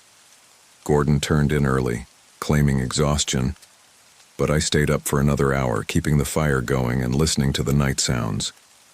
Somewhere in the distance, an owl called. Closer, something small rustled through the underbrush, probably a marmot or ground squirrel. Normal sounds, comforting sounds. But underneath them, barely perceptible, there was something else. A quality to the darkness that felt aware. I told myself I was being foolish, that Gordon's nervousness had infected me, that I was letting my imagination run wild. I banked the fire and crawled into my tent, but despite my exhaustion, sleep was slow to come. We broke camp at first light, both of us moving with the efficient silence of experienced outdoorsmen. Gordon seemed more himself in the morning, the anxiety of the previous evening apparently forgotten. We ate a quick breakfast of instant oatmeal and bad coffee, packed our gear, and set out northwest, following our planned route deeper into the backcountry. The terrain grew rougher as we climbed, the forest thinning out into scattered copses of stunted pine and wind-swept granite outcroppings. By mid-morning, we'd left behind any semblance of maintained trail. This was true wilderness now, the kind of country where you navigate by compass and topographic map, where every ridge looks identical to the last, where getting turned around could mean wandering for days before finding your way back to civilization. I'd been through this area once before, 3 years earlier, and I thought I remembered the general layout. But something felt wrong. The landmarks I'd noted on my previous trip, a distinctive lightning-struck tree, a particular rock formation, were either gone or not where I remembered them. I checked my compass repeatedly, confirmed our coordinates with the GPS unit, but the nagging sense of disorientation persisted. "Roger," Gordon called from behind me. "Come look at this." I backtracked to where he'd stopped beside a small clearing. He was crouched down, examining something in the dirt. As I approached, I saw what had caught his attention. Tracks. But these weren't the crisp, clear prints you'd expect from a deer or elk. These were strange. Long, deep gouges in the earth, as if something heavy had been dragged through the clearing. The marks were roughly parallel, spaced about 2 feet apart, and they disappeared into the tree line on the far side of the clearing. "What do you think made those?" Gordon asked, his voice tight. I knelt beside the tracks, studying them carefully. They were fresh, the edges of the disturbed earth still sharp and distinct, not yet weathered by wind or rain. Whatever had made them had passed through recently, possibly within the last few hours. "Could be a bear," I said, though even as I spoke the words, I knew they didn't fit. Bears leave distinct paw prints, even when dragging a kill. These marks were too uniform, too deliberate. Maybe dragging a carcass. "Maybe," Gordon said, but he didn't sound convinced. We should have turned back then. Every instinct I'd developed over 6 years in the wilderness was screaming at me to reverse course, to get out of this area and report what we'd found. But pride and curiosity are powerful motivators, and I'd spent too long in these mountains to be spooked by some unusual tracks. "Let's follow them a bit," I said. "See where they lead." Gordon's face showed his reluctance, but he nodded. We adjusted our course, following the drag marks into the trees. The forest here was different from what we'd passed through earlier. Darker, the trees growing closer together, their branches interlocking overhead to create a canopy that blocked out much of the morning sun. The temperature dropped noticeably, and our breath began to mist in the cold air.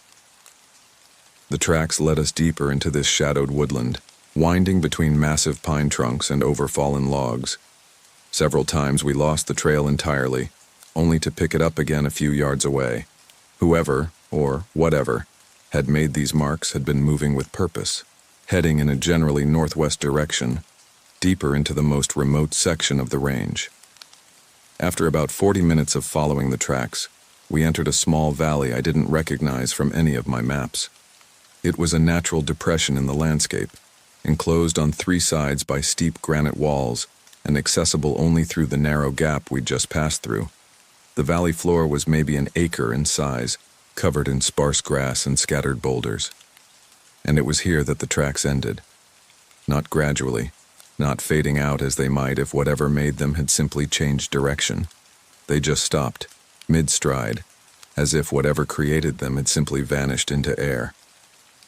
Gordon and I stood at the end of the trail, staring at the point where the marks terminated, trying to make sense of what we were seeing. "That's not possible," Gordon said quietly. I walked a slow circle around the area, looking for any continuation of the trail, any sign of where the thing might have gone. But there was nothing. The surrounding grass was undisturbed, the boulders showed no signs of being climbed over, and the granite walls were too sheer to scale without equipment. "There has to be an explanation," I said, more to myself than to Gordon. "Maybe we lost the trail earlier and these are older tracks. Maybe—" "Roger." Something in Gordon's voice made me freeze. I turned to look at him. He was staring past me, toward the far end of the valley, his face drained of color. I followed his gaze. At first I didn't see it. The shadows were deep in that corner of the valley, and my eyes had trouble adjusting after the relative brightness of the open space. But then I saw movement. Slow, deliberate movement, and a shape began to emerge from the darkness beneath the granite wall. It was a person, or at least it had been a person once. The figure that stumbled into the weak sunlight was barely recognizable as human.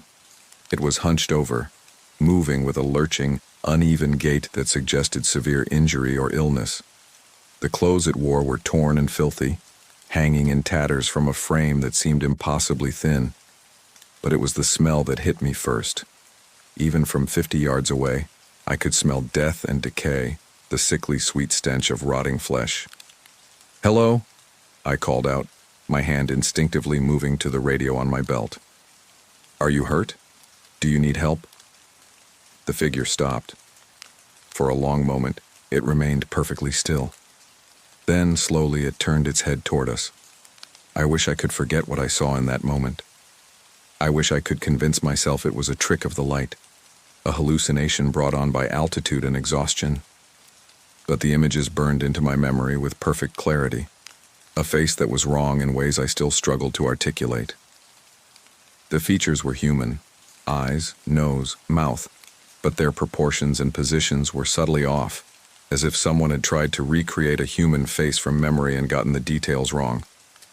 The eyes were too far apart, the mouth too wide, and when it opened to breathe, I saw too many teeth, all of them broken and blackened. "We need to leave," Gordon whispered beside me. "Right now." The figure took a step toward us, then another. Its movement was wrong, too. Joints bending at angles that shouldn't have been possible, weight shifting in ways that defied biomechanics. It was moving faster now, not running but somehow covering ground more quickly than its awkward gait should have allowed.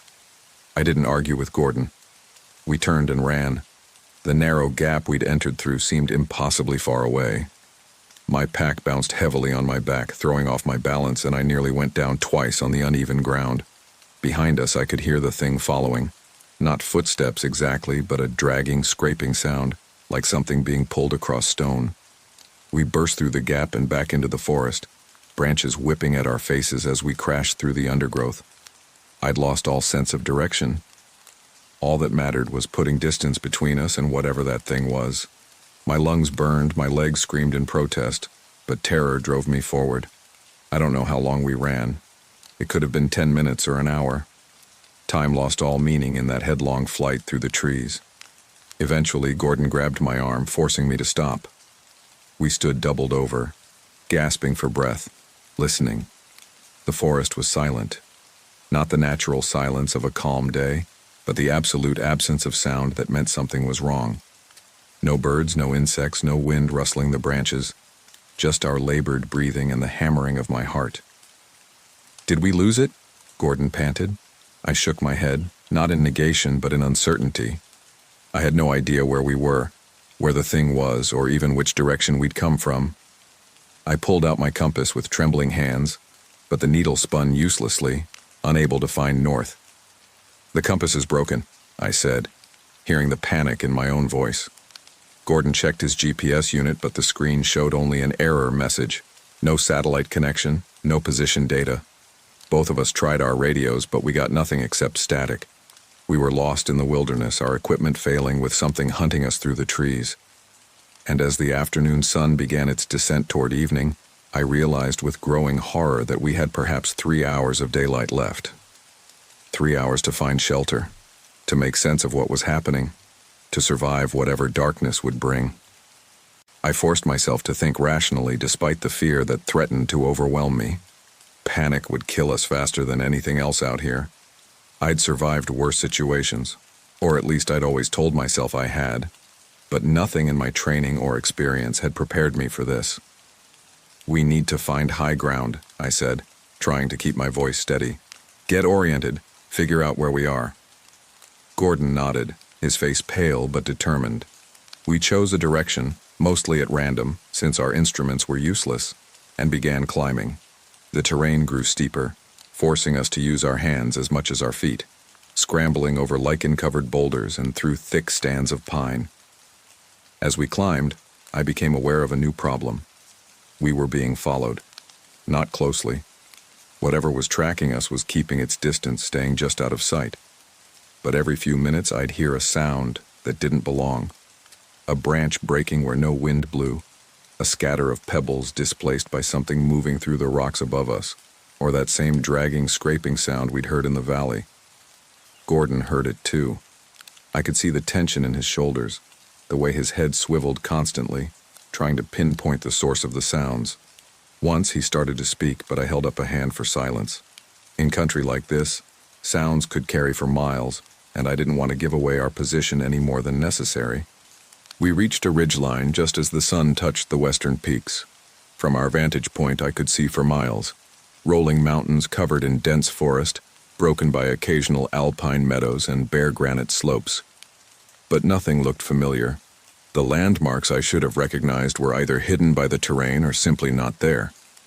It was as if we'd somehow wandered into a completely different range, though I knew that was impossible. "There," Gordon said, pointing to a cluster of large boulders about 100 yards north along the ridge. "We could make camp there. Defensible position." He was right. The boulders formed a natural shelter, with several narrow gaps between them that would allow us to see anyone, or anything, approaching. It wasn't ideal, but it was better than trying to set up camp in the open. We made our way to the rocks and quickly set about preparing for the night. Neither of us bothered with tents. We needed to stay alert, to be able to move quickly if necessary. Instead, we cleared a small space among the boulders, laid out our sleeping bags, and built a fire ring with stones. The fire was a risk. It would make our position visible for miles, but the alternative, spending the night in complete darkness, unable to see what might be approaching, was worse. I gathered wood while Gordon got the fire started, and soon we had a small blaze going, the flames providing both warmth and a psychological comfort that I desperately needed. As darkness fell, we rationed out some food and water, though neither of us had much appetite. The adrenaline was wearing off now, leaving us shaky and exhausted. My arm throbbed where I'd scraped it during our flight through the forest. Nothing serious, but the raw skin stung in the cold air. "What do you think that was?" Gordon asked quietly, staring into the flames. "Back in the valley?" I wanted to give him a rational answer, to explain it away as a confused hiker or someone suffering from hypothermia and exposure. But I couldn't lie to him, and I couldn't lie to myself. "I don't know," I admitted. "But whatever it wasn't natural, and I think it's still out there." As if in response to my words, we heard it. That dragging, scraping sound, coming from somewhere below our position. It was moving slowly, methodically, working its way up the slope toward our camp. The sound would continue for several seconds, then stop, then start again, closer each time. Gordon grabbed his pack and pulled out a flare gun, standard safety equipment for backcountry rangers. Should I fire a signal? I considered it. A flare might bring help if there were any other rangers or hikers in the area, but it would also pinpoint our exact location to whatever was hunting us. And given how remote we were, the chances of anyone seeing the flare and being able to reach us before morning were slim. "Save it," I said. "If things get desperate, we'll use it." The scraping sound grew closer. I could see Gordon's hands shaking as he clutched the flare gun. My own fingers found the canister of bear spray on my belt, another standard piece of equipment that suddenly seemed woefully inadequate. The sound stopped about 50 yards below our position. For several minutes there was only silence. Then I heard something new. Breathing. Deep, labored breathing, like someone who'd been running for miles. It came from multiple directions now, as if several people were surrounding our camp, hidden in the darkness beyond our fire's light. "Roger," Gordon whispered, his voice barely audible. "There's more than one." He was right. As my eyes adjusted to the darkness beyond the firelight, I could make out shapes moving between the trees. 3, maybe 4 figures, circling our position. They moved with that same wrong gait we'd seen earlier, hunched and lurching, but somehow covering ground with disturbing speed. I fed more wood onto the fire, building it up until the flames leaped 3 feet high. The light pushed back the darkness, and for a moment, I thought I saw one of the figures clearly. Another impossibly thin form, its movements jerky and puppet-like, its face a pale blur in the shadows. "Show yourselves," I shouted, trying to inject authority into my voice despite my terror. "This is federal land. You're trespassing. Identify yourselves." The breathing stopped. The figures froze in place, and for a heartbeat, everything was perfectly still. Then they began to move again, but differently now. Instead of circling, they were closing in, tightening the ring around our camp with slow, deliberate steps. Gordon raised the flare gun, his hand surprisingly steady now. "On 3, he said quietly. "We run north toward that gap in the rocks. Don't stop for anything." I nodded, getting my feet under me, ready to move. Gordon counted down. 3, 2, 1. He fired the flare straight up. The brilliant red light arced into the sky, illuminating the entire ridgeline in a hellish crimson glow. And in that moment of clarity, I saw them clearly for the first time. There were 6 of them, not 3 or 4. They'd formed a complete circle around our camp, and they were close, much closer than I'd realized. But it was their faces that made my breath catch in my throat. Each one was subtly different, but they all shared that same wrongness, that same violation of human proportions, and they were all staring directly at us with eyes that reflected the flare's light like animals caught in headlights. We ran. The gap Gordon had spotted was maybe 20 yards away, but it felt like miles. Behind us, I heard sounds. Not quite screams, not quite growls, but something in between. A noise no human throat should be able to produce. Footsteps crashed through the underbrush, closer now, the things abandoning their slow approach for an all-out pursuit. I reached the gap first, barely squeezing through the narrow opening between 2 massive boulders. Gordon was right behind me, And then we were through, stumbling down the far side of the ridge, sliding more than running on the loose scree. The flare was still burning in the sky above us, casting our shadows long and distorted across the slope. We crashed through the forest in blind panic, branches tearing at our clothes and faces. I lost my pack somewhere in the darkness, heard it rip free from my shoulders, but didn't stop to retrieve it. All that mattered was escape, distance, survival. The sounds of pursuit faded, but I didn't trust the silence. We kept running until exhaustion forced us to stop, collapsing against a fallen log deep in a dense thicket of pine. My lungs felt like they were on fire, my legs trembled uncontrollably, and I could taste blood in my mouth from the exertion. The flare had burned out. We sat in complete darkness, listening to our own ragged breathing and the night sounds of the forest slowly returning. An owl called in the distance. Small things rustled in the underbrush. Normal sounds. Safe sounds. But I knew we weren't safe. Whatever those things were, they were still out there. And we'd just lost all our supplies, our shelter, everything except what we carried on our belts and in our pockets. "We need to keep moving," I whispered after several minutes. "Get as far away from here as possible before sunrise." "Which direction?" Gordon asked, his voice hollow with exhaustion and fear. I had no answer. Without our compass or GPS, without any familiar landmarks, we were navigating blind.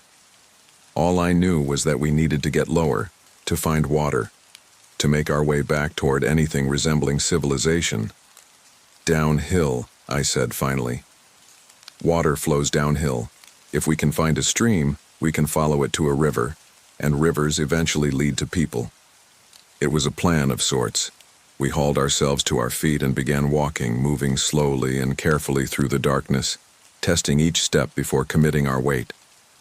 It was agonizingly slow going, but the alternative, breaking an ankle or walking off a cliff in the darkness, was worse. Dawn found us miles from our abandoned camp, descending into a narrow ravine with steep walls on either side. We had no idea where we were, how far we'd traveled, or which direction we were heading. But we were alive, and for the moment, that was enough. The sun rose into a gray sky heavy with the promise of snow. By the thin morning light, I could see Gordon clearly for the first time since we'd fled our camp. He looked terrible, face scratched and bleeding from branches, eyes red-rimmed with exhaustion, skin pale except for the bruises already forming where he'd fallen during our flight. I probably looked no better. We stopped beside a small creek that trickled down the ravine, both of us drinking deeply despite knowing we should filter the water first. Giardia and parasites seemed like trivial concerns compared to what we'd experienced in the night. The cold water helped clear my head, and I tried to take stock of our situation. We'd lost almost everything. My pack with all our food, camping equipment, first aid supplies, and emergency gear was gone. Gordon still had his, but it had been damaged in the flight, one of the straps torn free, the frame bent, several items lost through tears in the fabric. Between us, we had 2 water bottles, the flare gun with 1 remaining flare, my bear spray, Gordon's knife, and the clothes on our backs. No GPS, no working compass, no radio. "We need to find a way out of this ravine," I said, studying the steep walls rising on either side of us. "Get to higher ground, see if we can spot any landmarks." Gordon nodded, too exhausted to speak. We followed the creek upward, hoping it would eventually lead us out of the confined space. The ravine grew narrower as we climbed, until we were forced to wade through the creek itself, the icy water numbing our feet through our boots. After an hour of difficult climbing, the ravine opened up onto a sloping meadow. I pulled myself over the edge and stood, taking in our surroundings.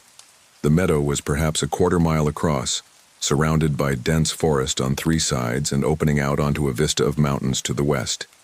And there, maybe 2 miles away across the valley, I saw something that made my heart leap, a thin column of smoke rising into the gray sky. "There," I said, pointing it out to Gordon. "Someone's there. A camp, maybe a cabin." New energy flooded through us at the sight.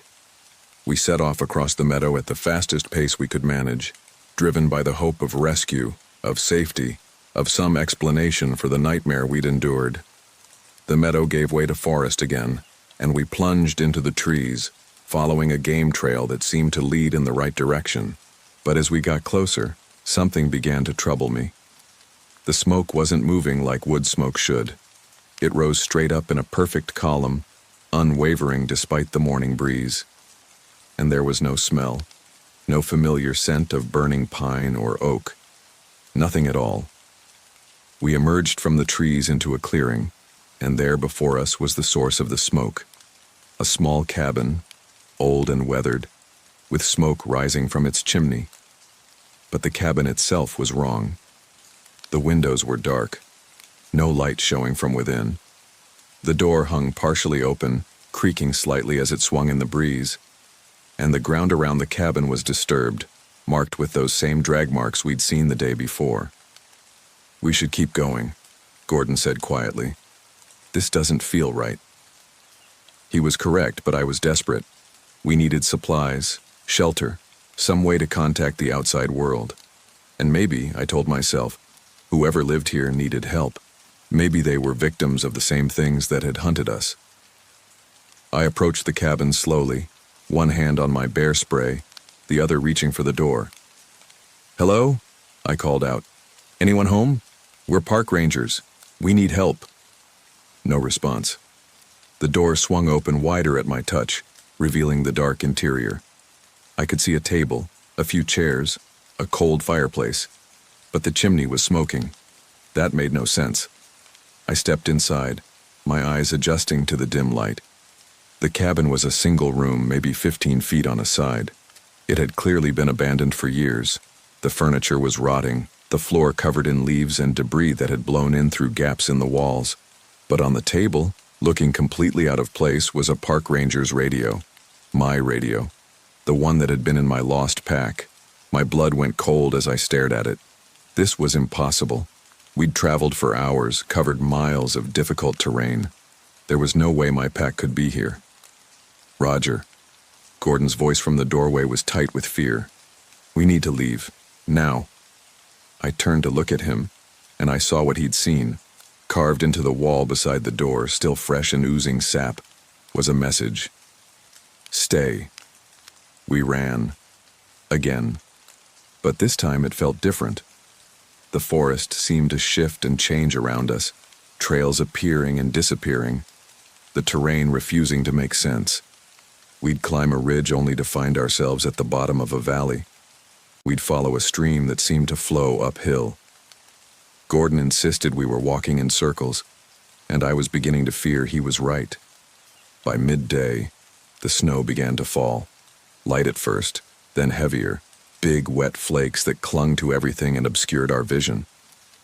The temperature dropped rapidly, and I realized with growing dread that we were in serious danger of hypothermia. We'd been running on adrenaline and fear for nearly 24 hours, and our bodies were beginning to shut down. "There," Gordon said, pointing to a rocky overhang visible through the snow. "We need to get out of this weather."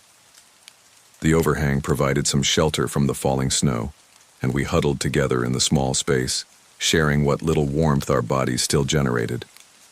Gordon was shivering violently, his lips tinged blue.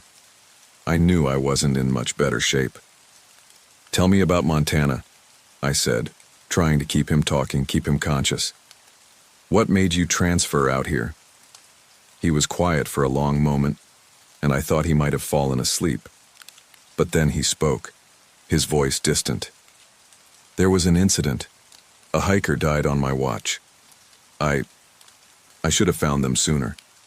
Should have organized the search better. The investigation cleared me, but I couldn't stay. Everywhere I looked, I saw their family, asking me why I didn't save them." "It wasn't your fault," I said, though I knew the words were meaningless. "Guilt doesn't respond to logic." "I thought coming here would help," he continued. "Thought the isolation would be healing. But there's something wrong with this place, Roger. Something that's been wrong for a long time. You feel it too, don't you?" I did. I'd felt it from my first day in the Wind River Range, that sense of wrongness lurking just beneath the surface beauty. I'd told myself it was just the isolation, the vastness, the weight of so much empty country. But it was more than that. The snow continued to fall, and the afternoon faded toward evening. We took turns trying to stay awake, though I'm not sure either of us succeeded. The cold seeped into our bones, and consciousness became a slippery thing, hard to hold on to. At some point, I'm not sure when, I heard Gordon cry out.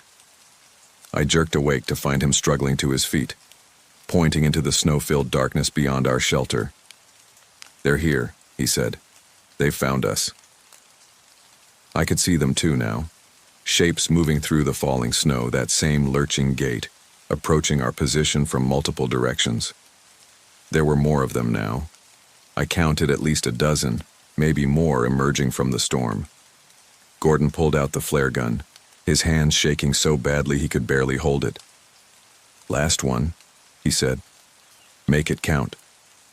He fired the flare into the sky, and for a brief moment, the entire scene was illuminated in brilliant red light.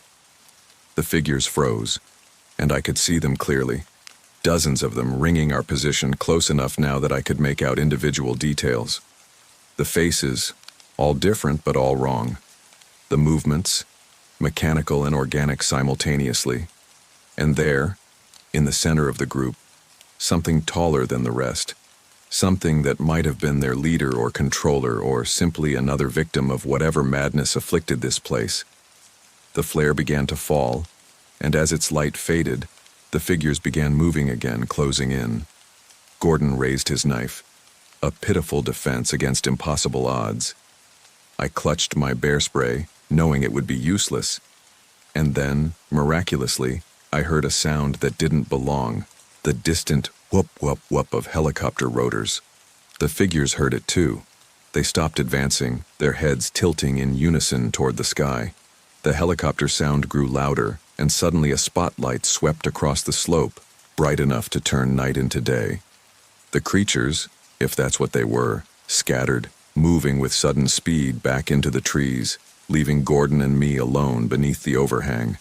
The helicopter hovered overhead, the downdraft from its rotors creating a whiteout of swirling snow. I could see the Park Service insignia on its side, could hear someone shouting through a loudspeaker, but I couldn't make out the words over the rotor noise. A basket descended from the helicopter, and hands, normal human hands, reached out to pull us to safety. The next hours were a blur. The flight to the hospital in Jackson, the doctors examining us, treating us for hypothermia and exposure. The questions from Park Service investigators, from local police, from people whose faces I don't remember, and whose names I never learned. They told us we'd been missing for 3 days. Not one. That we'd been found 23 miles from where we'd started our patrol, in an area that wasn't even part of our assigned territory.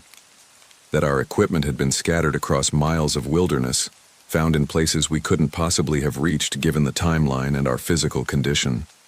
They told us there had been other disappearances in the Wind River Range over the years.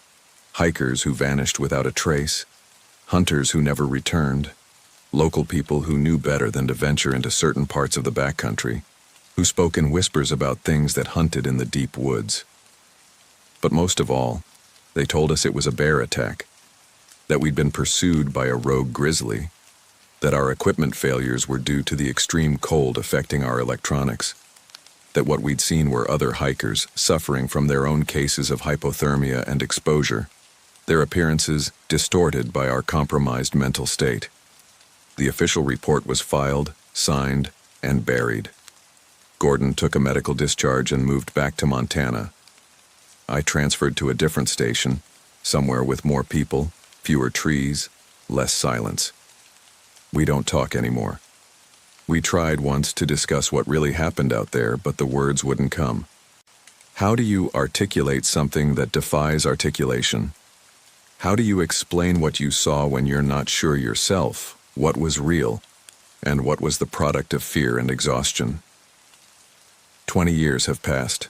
I'm 54 now, working a desk job, safe in the confines of civilization. But I still dream about the Wind River Range. I still hear that dragging, scraping sound in quiet moments. And sometimes, in crowds, I'll see a face that's just slightly wrong, proportions just slightly off, and I'll remember. I tell myself it was just exposure, just hypothermia-induced hallucinations.